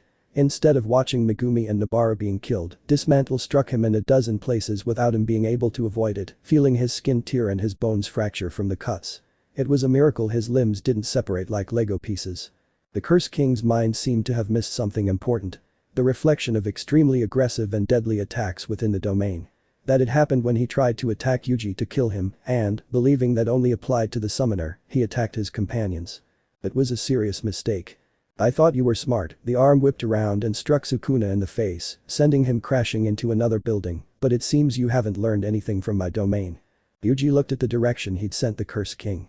He thought he'd learn about attack reflection during their first exchange, but it seemed Sukuna associated that moment with their fight and not with Megumi or Nobara. He'd made a huge mistake and paid a heavy price for it. It's not something that will happen to me again, brats. Sukuna slowly stood up, his wounds closed again. I've learned from my mistake and it won't happen again. I wouldn't be so sure. You're unarmed, without your most deadly techniques. Aren't you going to try to overcome the dominance using your techniques? That's too incongruous given the situation. He frowned at the teenager's question, finding the truth in his words.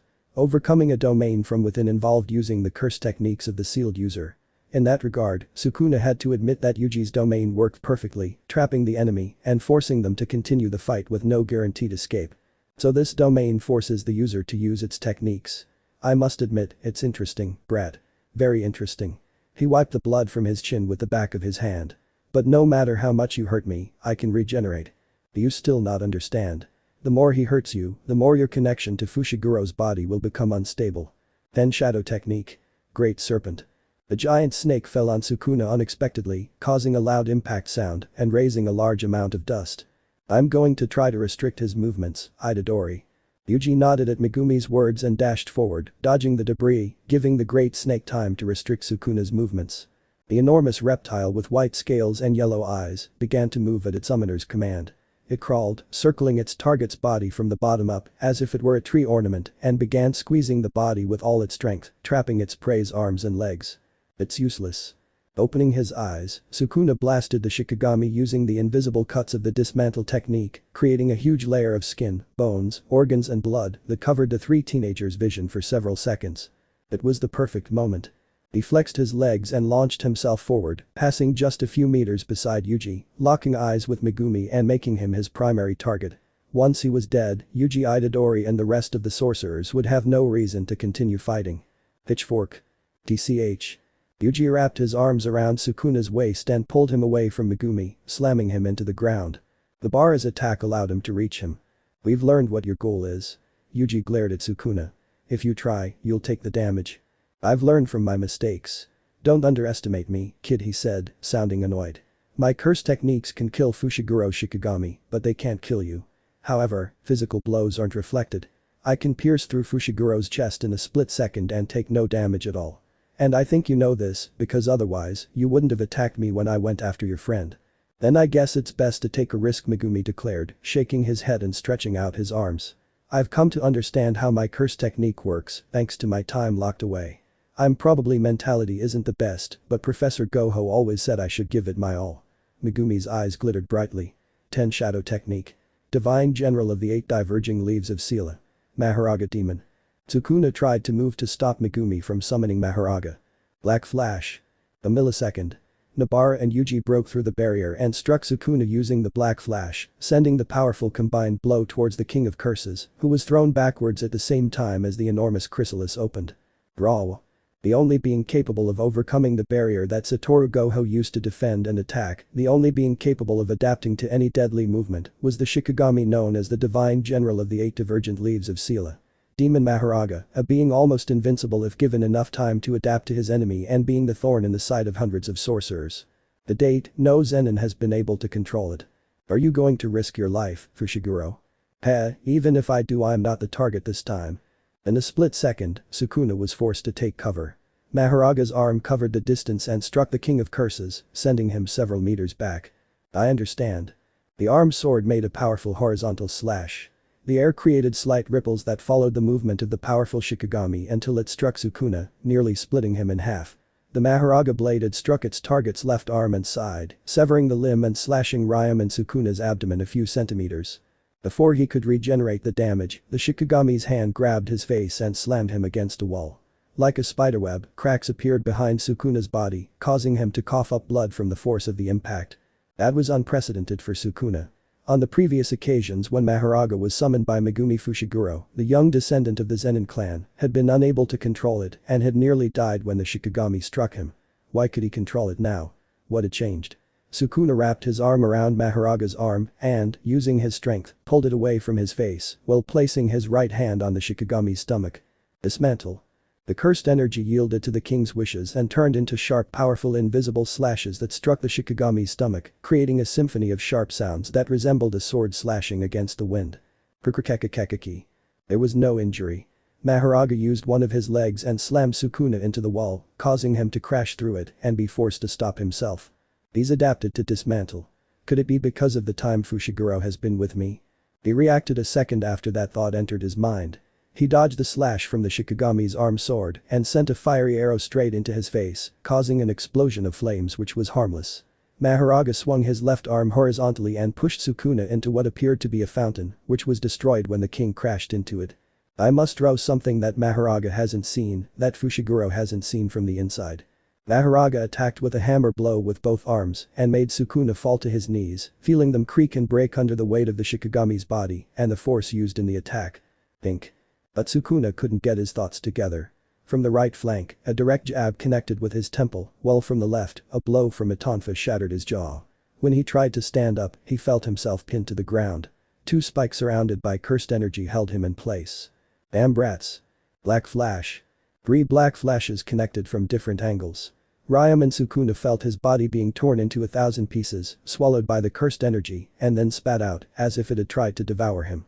When the attack ended, the King of Curses fell to his knees, feeling as if his body had been shredded hundreds of times before its parts were pieced back together. That had been the feeling of being destroyed, and Sukuna understood.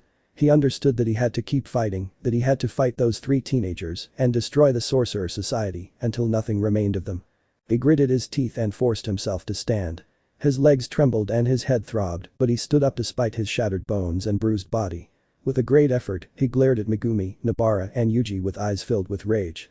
The time for this dominion is running out. And when it does, I'm going to kill you. That's something we took into account when discussing this plan, Sukuna. Yuji clasped his hands.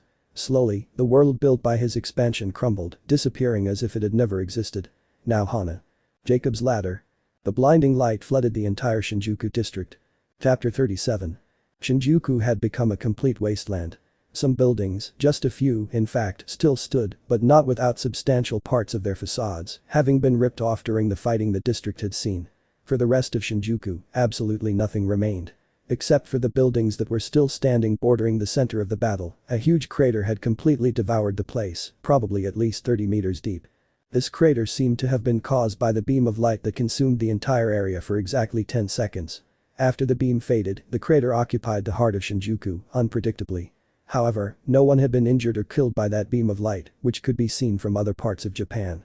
Hana Kurusu had been the sorceress responsible for generating that beam of light.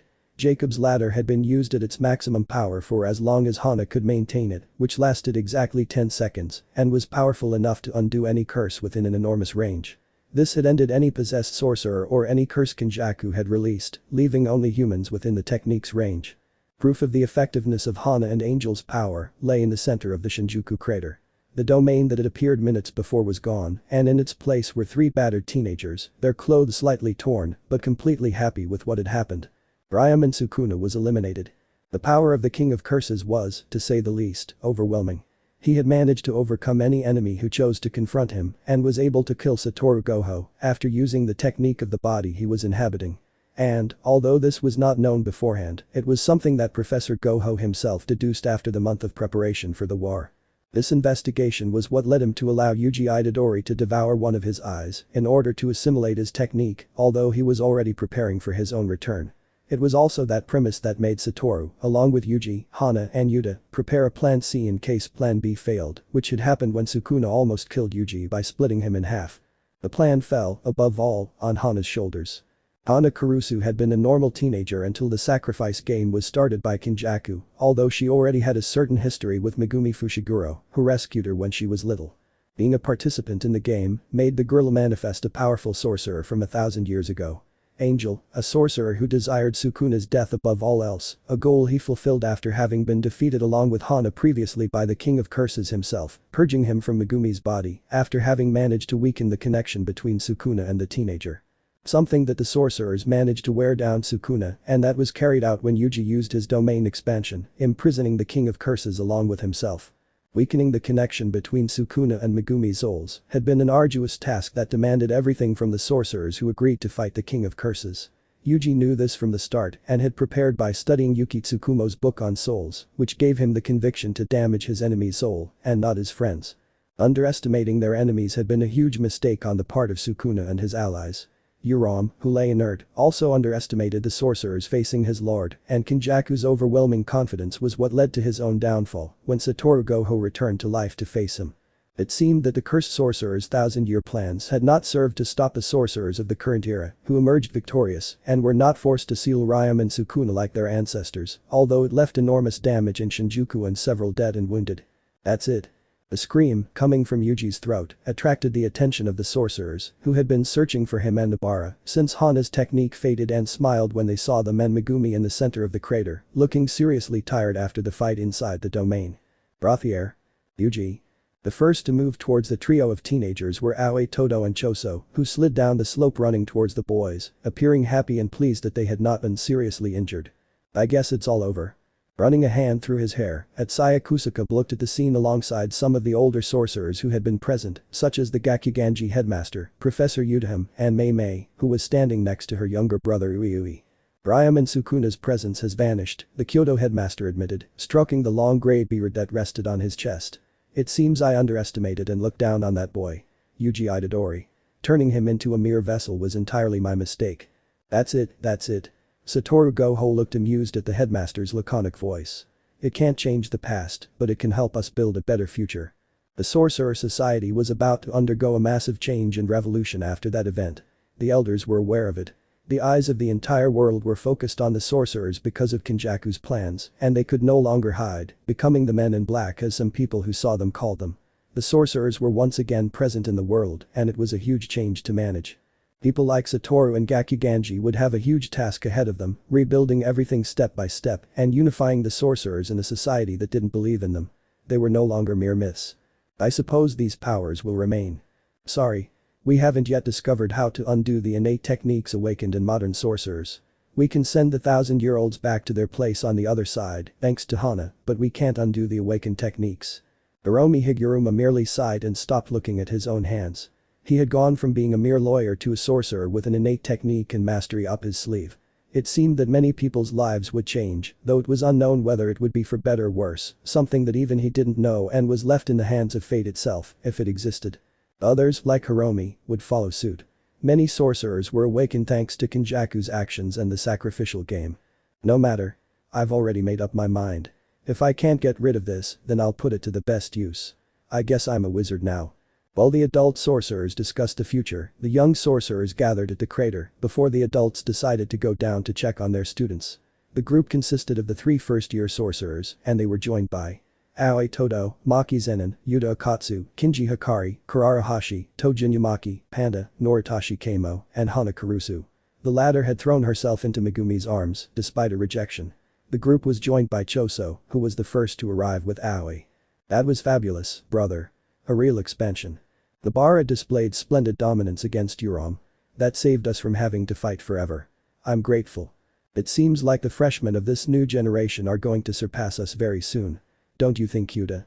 Professor Gojo always had faith in them, the boy shrugged at Panda's question. And so do I guess they're a good group of first years. I just hope nothing happens next year. The previous year, Suguru Geto had used the night parade of 100 demons and attempted to obtain Riku Oramoto for his curse army. That same year, they had fought a war against Uraume and Sukuna and various battles against the curses serving Kenjaku, who had taken Suguru's body after he was killed by Satoru. I don't think there are any hidden enemies left, right? If that were the case, we have the new king of curses, the current Uraume and Sukuna. Maki patted Yuji on the back while the rest of the students laughed. Or not, Itadori. I don't consider myself one. And if I did mention it, it was only to scare Sukuna. I guess there's nothing we can do about it now. You dethroned the previous king, Itadori. Megumi also patted her companion on the back. Now, you're a king. Idiot. This is your fault. I didn't force you to become Uraume and Sukuna and declare it to the heavens. Now. Nobara caught the 2 boys under her arms, causing them both to bow. Everything went well, and that's what matters now. Don't start fighting like husband and wife, will you? Let's celebrate first. I agree with this. Kinji Hakari showed a smile full of mockery. What do you think, Hakari? Me? I'll take care of the drinks, Okkotsu. Yuta frowned. Drink? Why do you think we were suspended? For a party. The 3rd year laughed. Who knows what Professor Gojo hinted about our extended suspension. Party? For a party. There was alcohol, I admit. Too much, in fact. But we never hurt anyone. In a way, it was surreal. The young 2nd and 1st year wizards who went looking for Kinji and Kurara had believed a lot of things that got them expelled. But this, after a fight to the death, seemed too trivial. It almost seemed like it happened in a class of normal students and not one of wizards like theirs. I think a party wouldn't be bad, Noritashi admitted, flashing a smile. At least we'll be normal teenagers for once. The young people chatted calmly. The air rippled slightly, unnoticed by any of the sorcerers. Dismantle. Flesh, cloth, and bones were torn apart. Blood stained the pavement. Chapter 38. Blood fell directly onto the ground, creating a sizable pool. Flesh and cloth were severed in the blink of an eye, in a single second. Hana Kurusu blinked, and in the next moment, blood flooded her mouth and she coughed, staining the collar of her slashed shirt. Thick red threads trickled down the lower edge of her mouth, dripping down her chin and staining her pale neck, creating a stark contrast between blood and skin. She had received the attack. It took the young sorcerers a few seconds to react. Their minds couldn't process that attack, that arrogant and familiar voice that should have succumbed to their companion's final attack. When they were able to move and take up positions, a series of invisible slashes knocked them all down, creating a trail of red drops that scattered through the air before falling to the ground, as if it were raining. The grayish finger pointed at the young men, its nails slightly long, but not excessively so. That finger belonged to an arm that was also gray, and that limb belonged to a worn gray torso, a sickly color. The dark tattoos had turned a deep crimson, and the second mouth had disappeared from the stomach. There were no more forearms or four eyes. On the slightly tall body, about 2 meters tall, Uraume and Sukuna's face was sculpted as if from marble itself. Displaying an arrogant smile full of white teeth and eyes that shone like the blood of Hana and her companions. A color like wine. The monstrous appearance that Sukuna had unleashed upon taking his original form was completely gone, replaced by a body that looked worn away. His skin had darkened to a pale gray, like that of a sick person. His hair, once pink, had turned completely white as snow. Fine lines crisscrossed his face, as if it were cracking or had been quickly rebuilt. He lowered the arm he had used to attack Hana and Angel. His eyes swept across the youths until they rested on the figure of Megumi Fushiguro. He let out a shrill laugh as he snapped his fingers and shot a flaming arrow toward the dark-haired youth. He was going to destroy him. Using her technique, Aoi knocked Megumi away with a concrete block. It shattered into hundreds of tiny fragments, which Kinji kicked like a barrage of projectiles toward Sukuna, who repelled them with a sweep of his arm. The students remained standing. Yuta grabbed the collar of his torn blood-stained jacket. Die. Using the cursed speech, Yuta ordered Sukuna to die, something he couldn't help, but Sukuna remained standing and extended his arm. A web of cuts appeared on the teen's body, sending him tumbling back from the force of an invisible impact as he was cut. Maki appeared a second later behind Sukuna. He didn't seem worried, and she attacked him with a powerful horizontal kick directly to his neck, generating a vibration that even shook the ground. Sukuna didn't even seem to feel the blow, and he grabbed Maki's ankle. With one movement, her leg was shattered, and she lay unconscious on the ground. He now fixed his eyes on Choso. The human curse had fired a series of blood arrows at him, which he scattered with a sweep of his right arm, just as he had the debris that had become projectiles. He drew his arm back and swung it forward, invisibly pushing Choso away and sending him crashing against the wall of the crater. Uraume and Sukuna didn't seem concerned by Noritachi's concentration, Panda's beastly form, or the intensity of Toji's gaze. Standing in the center of the young students, he took a step toward the Kyoto boy.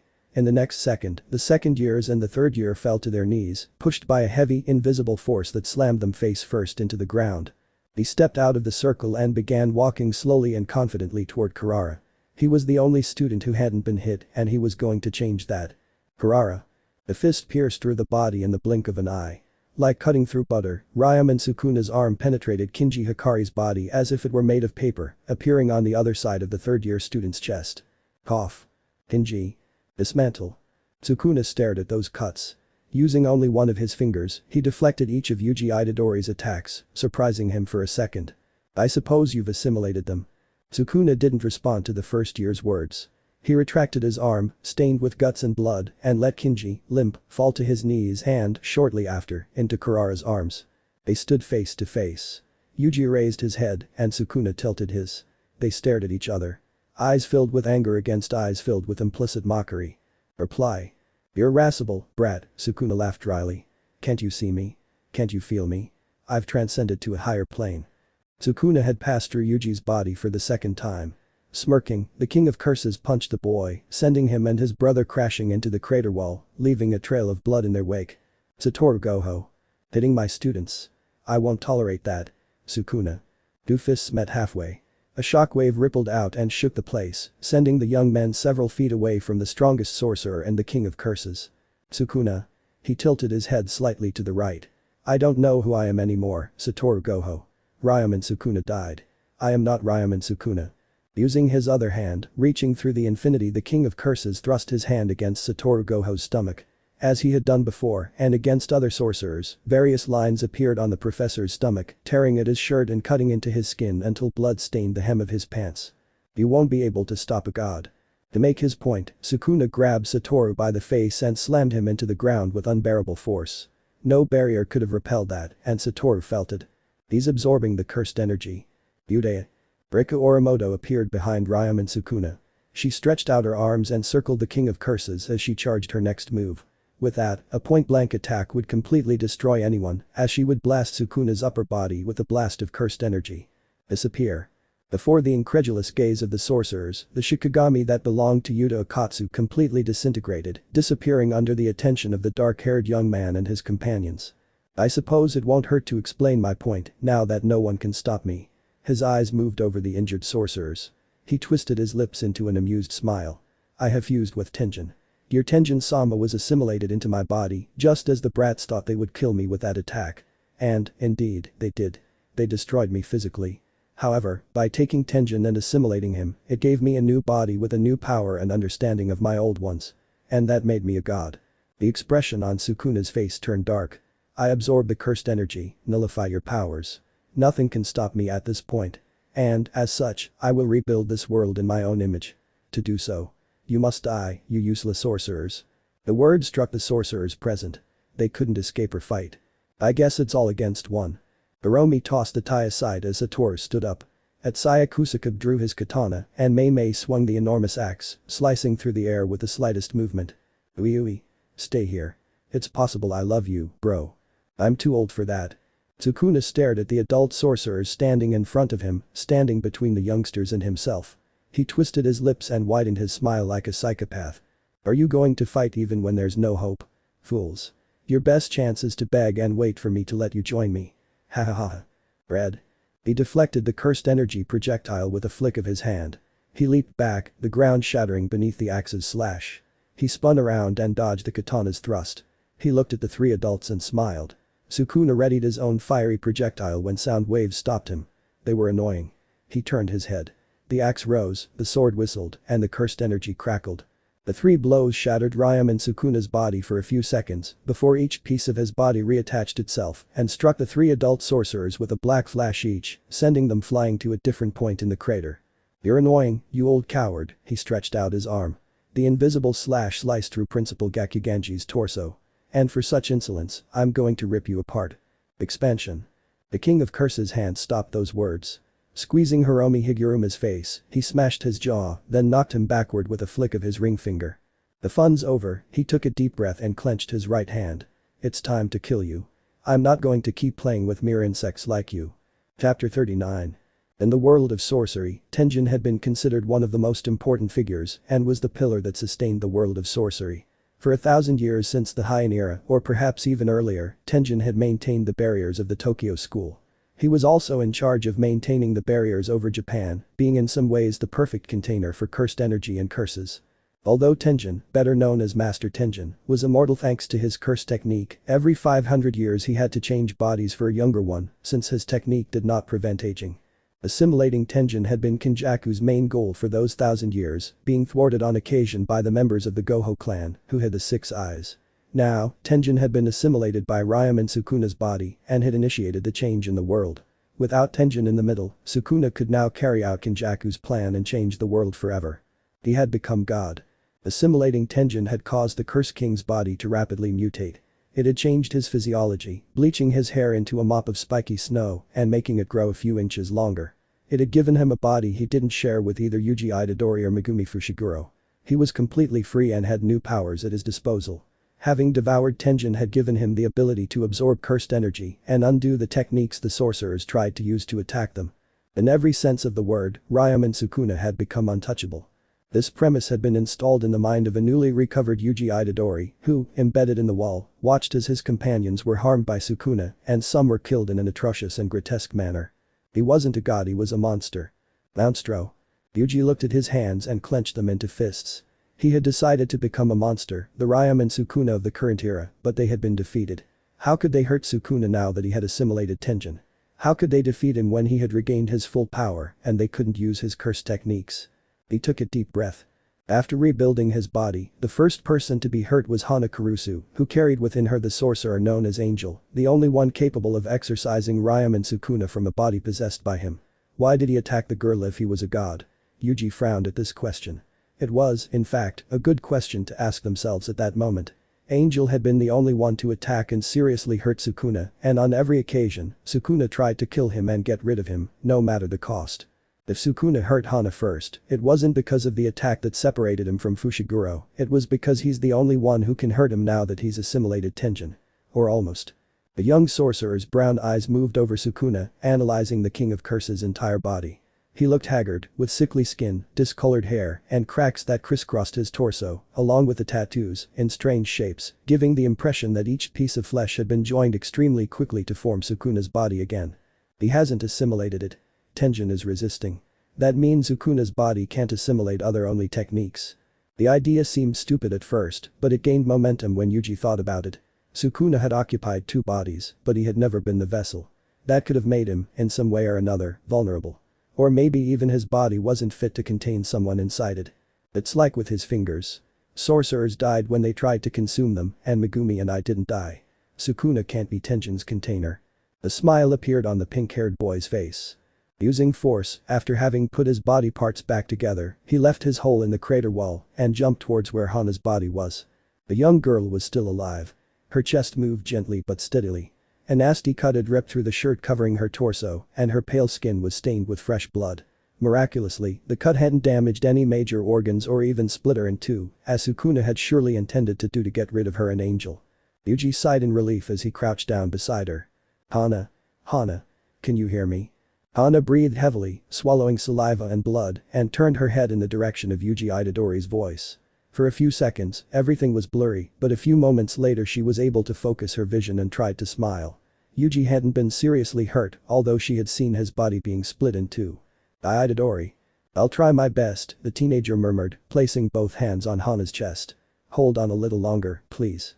Yuji was aware of his poor skill with the reverse technique compared to other sorcerers. He was able to heal his own wounds, but he had never tried to heal others like Yuta Okkotsu or Professor Ieri, who was the head of the medical wing of the Tokyo school, also being a first-rate healing sorceress as Professor Gojo had mentioned. But at that moment he couldn't move towards her or Yuta, who was recovering from Sukuna's massive attack that caused cuts all over his body.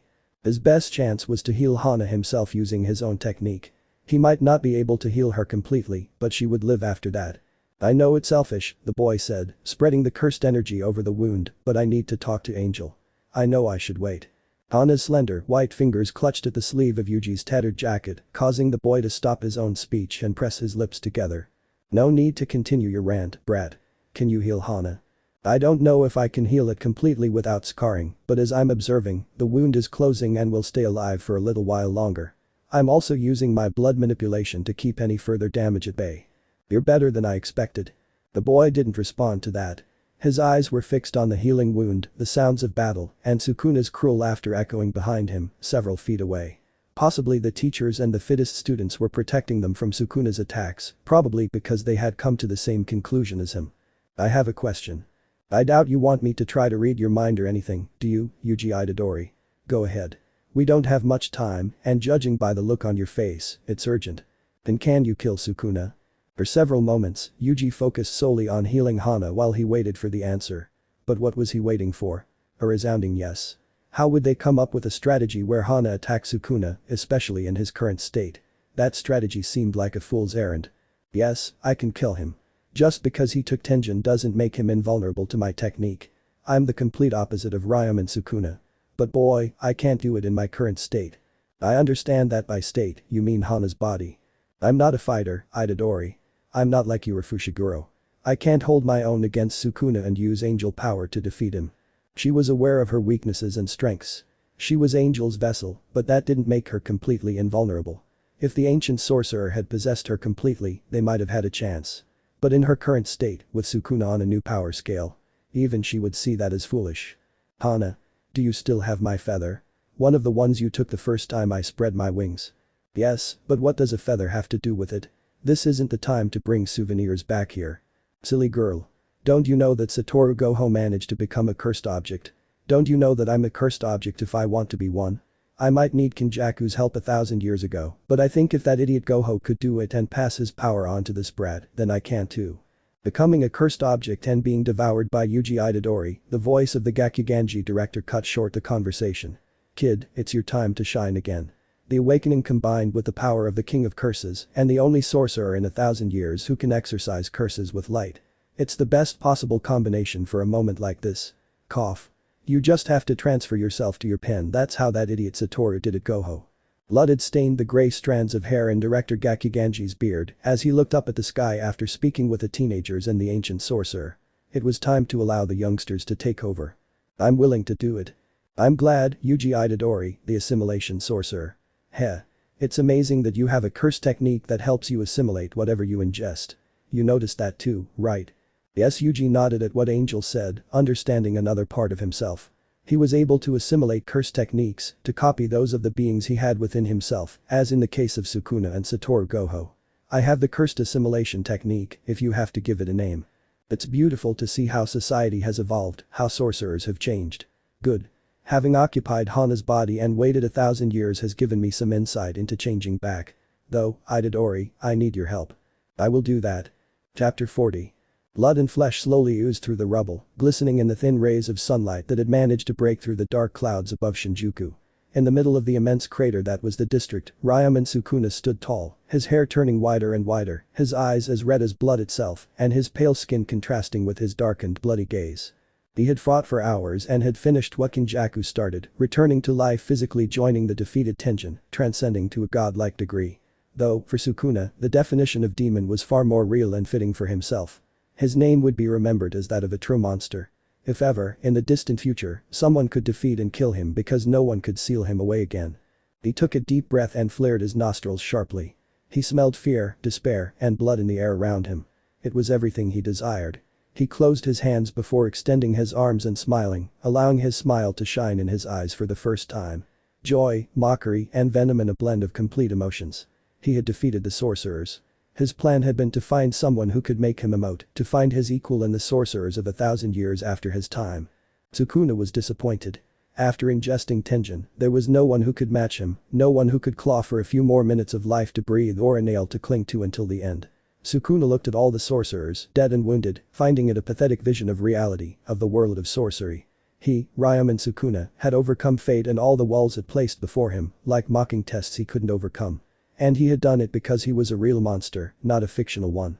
He clicked his tongue against the roof of his mouth, his annoyance reflected in the gesture, and looked directly at the strongest sorcerer, the man he had cleaved in half in a twist of events. Before then, he would have to use the power of Mahoraga to defeat him now. Satoru Gojo was nothing to him. Ah. I guess sticking to a plan once in a while shouldn't be too difficult. Satoru twisted his lips into a thin, yet mocking smile, which he directed at Sukuna. Sukuna narrowed his eyes into slits, staring at the albino. Was he mocking him? A superior being?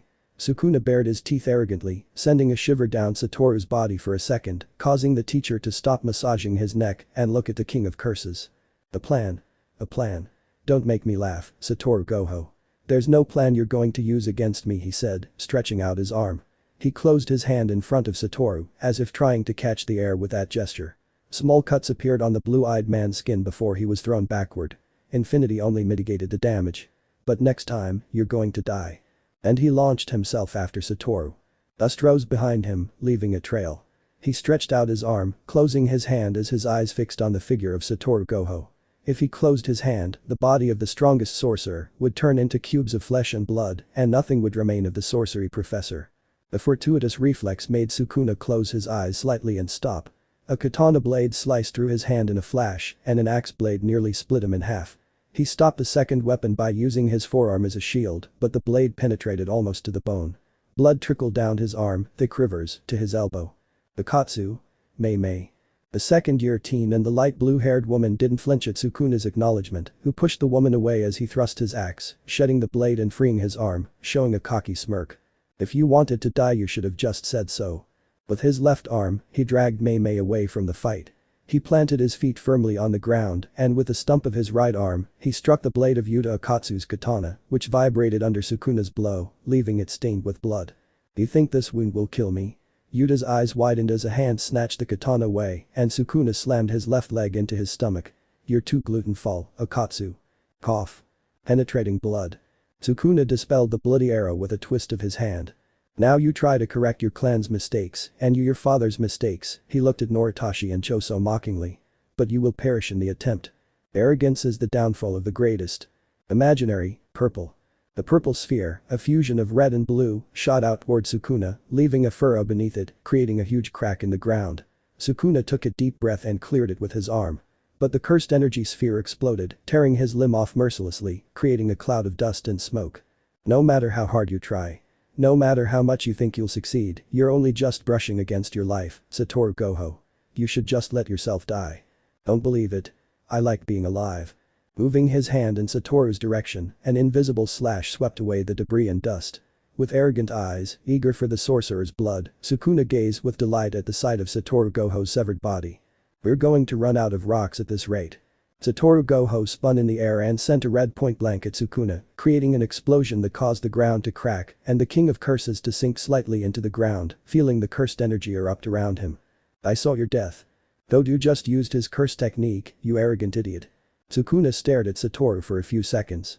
He was inside a formation. Forming a rhombus, 4 sorcerers had surrounded him and left him in the center of the formation. Satoru Gojo, Maki Zenin, Aoi Todo, and Megumi Fushiguro. So desperate that they send a worthless woman into sorcery. A depressing boy without a sister. And a fool without a queen. He spread his arms. You're fighting hopelessly, Satoru. Not exactly like you. Territorial expansion, Jet Garden of Chimeras.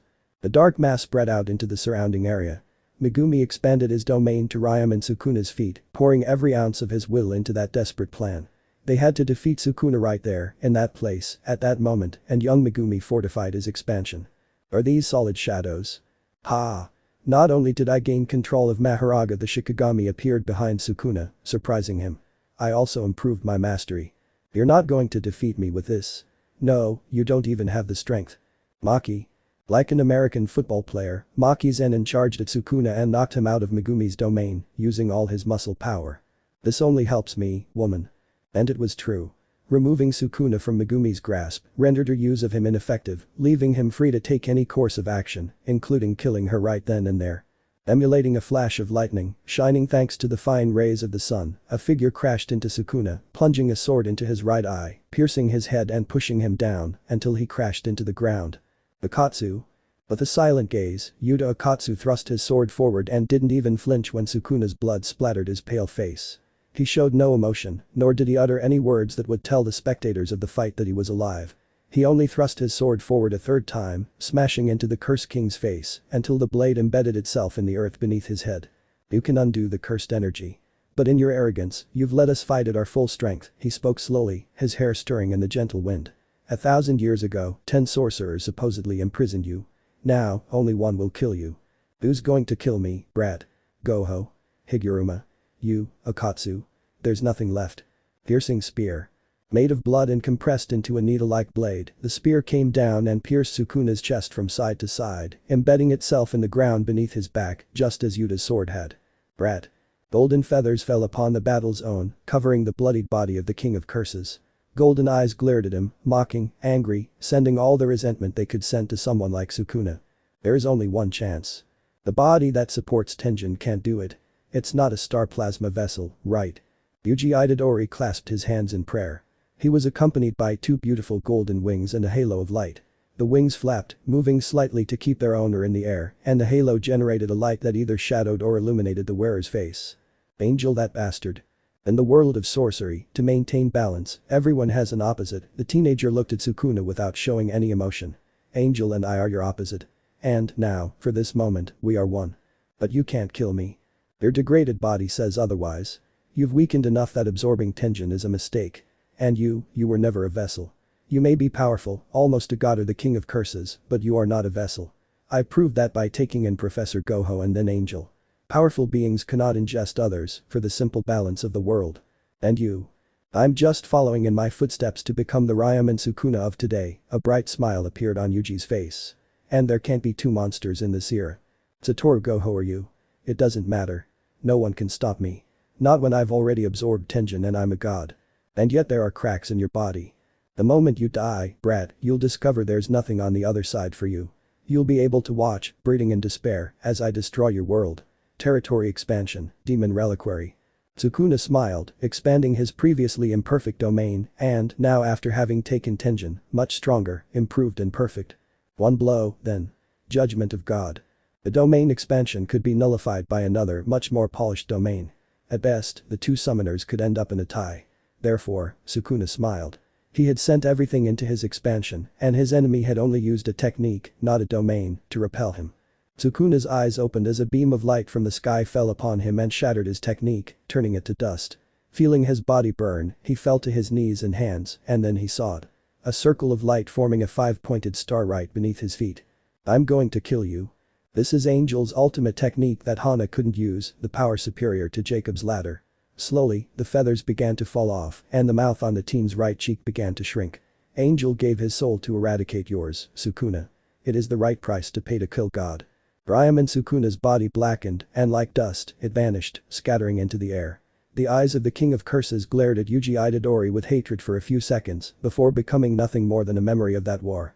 At the same time as the golden wings disappeared, Uraume and Sukuna reached death. Epilogue.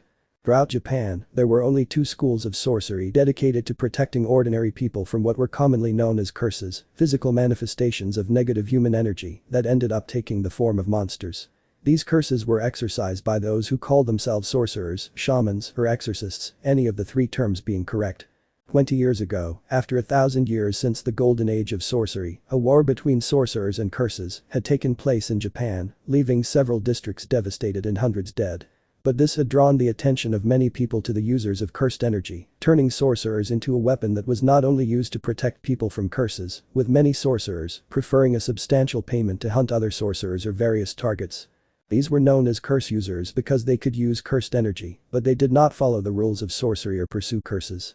Over the past 20 years, the sorcerers had seen their world and their customs change, and now they were no longer seen solely as the government's men in black unknown individuals who appeared in the strangest situations, at the most diverse times. Just as countries turned their attention to the sorcerers, the civilian population kept an eye on the people who kept them alive, protected from the strange invisible beings they couldn't see, because they couldn't control their cursed energy, because they couldn't channel it. Wizards became an important part of Japanese society after the Heian era, bringing the myth back to reality, transforming part of their mythology into a reality they hadn't known before, something they had only seen in TV shows, movies, and fantasy and fiction books, which they hadn't even imagined being able to recreate. The myth had become a constant, strange, and present reality in our modern world. Sensei. A dark-haired teenage girl raised her right arm inside a classroom, trying to attract the attention of the teacher in charge, who was looking at some papers he was holding in his hand. "Tell me, Miss Okkotsu." The girl stood up. She was wearing a dark uniform, with a gold pin on the left side, closing the jacket that covered her torso completely. Her straight hair fell to the base of her back, moving gently with the girl's every gesture, revealing her heart-shaped face and enormous dark eyes. "What are we going to do today?" The professor, a man with messy dark hair and black eyes, leaned back in his chair as he placed the papers on his desk. "The professor in charge of your next field lesson is running late," the professor muttered, looking directly into the young Okkotsu's eyes. "I think he said something about a case he'd assign you and where he'd show you how to handle cursed energy."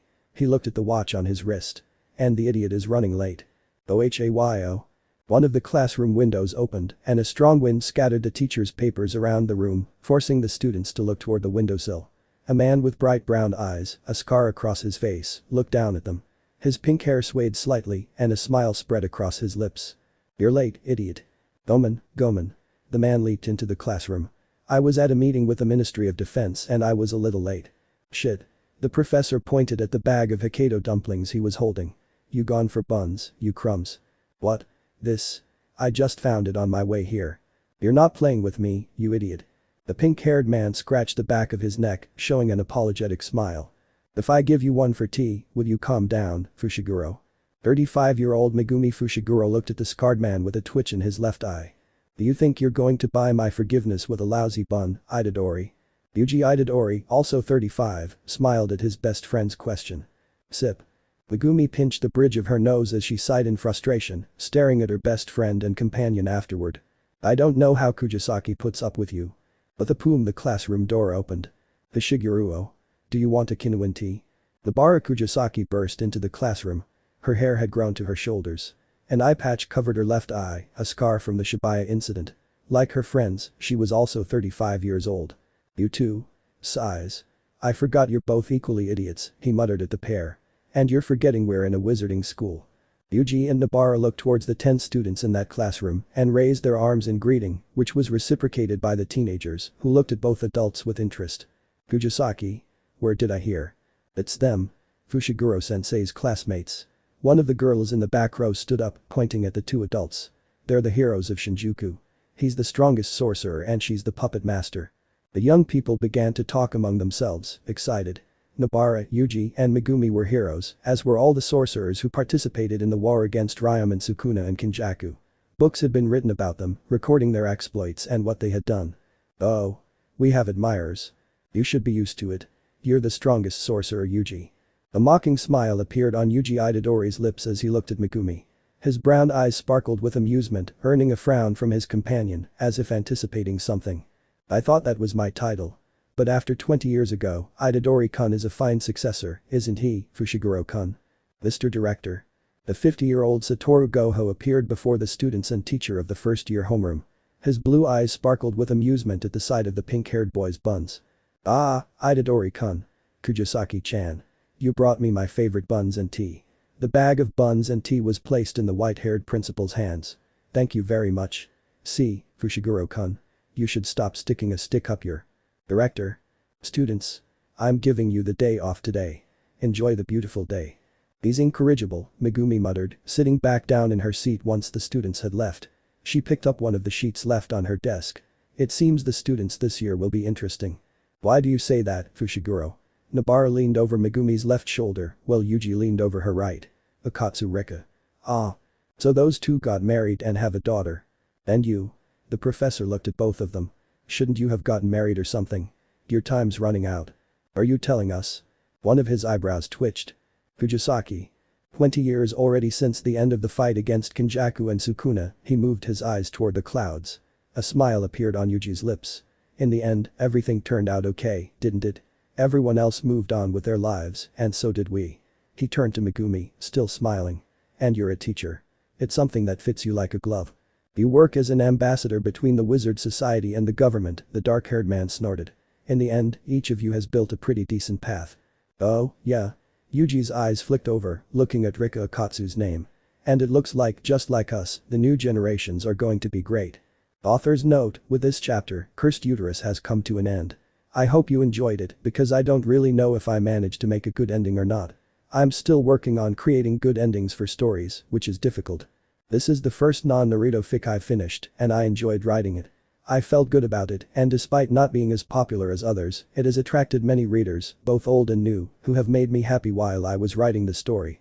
With that, I hope you enjoyed Cursed Uterus and the story written within these pages. See you for other stories, dear readers.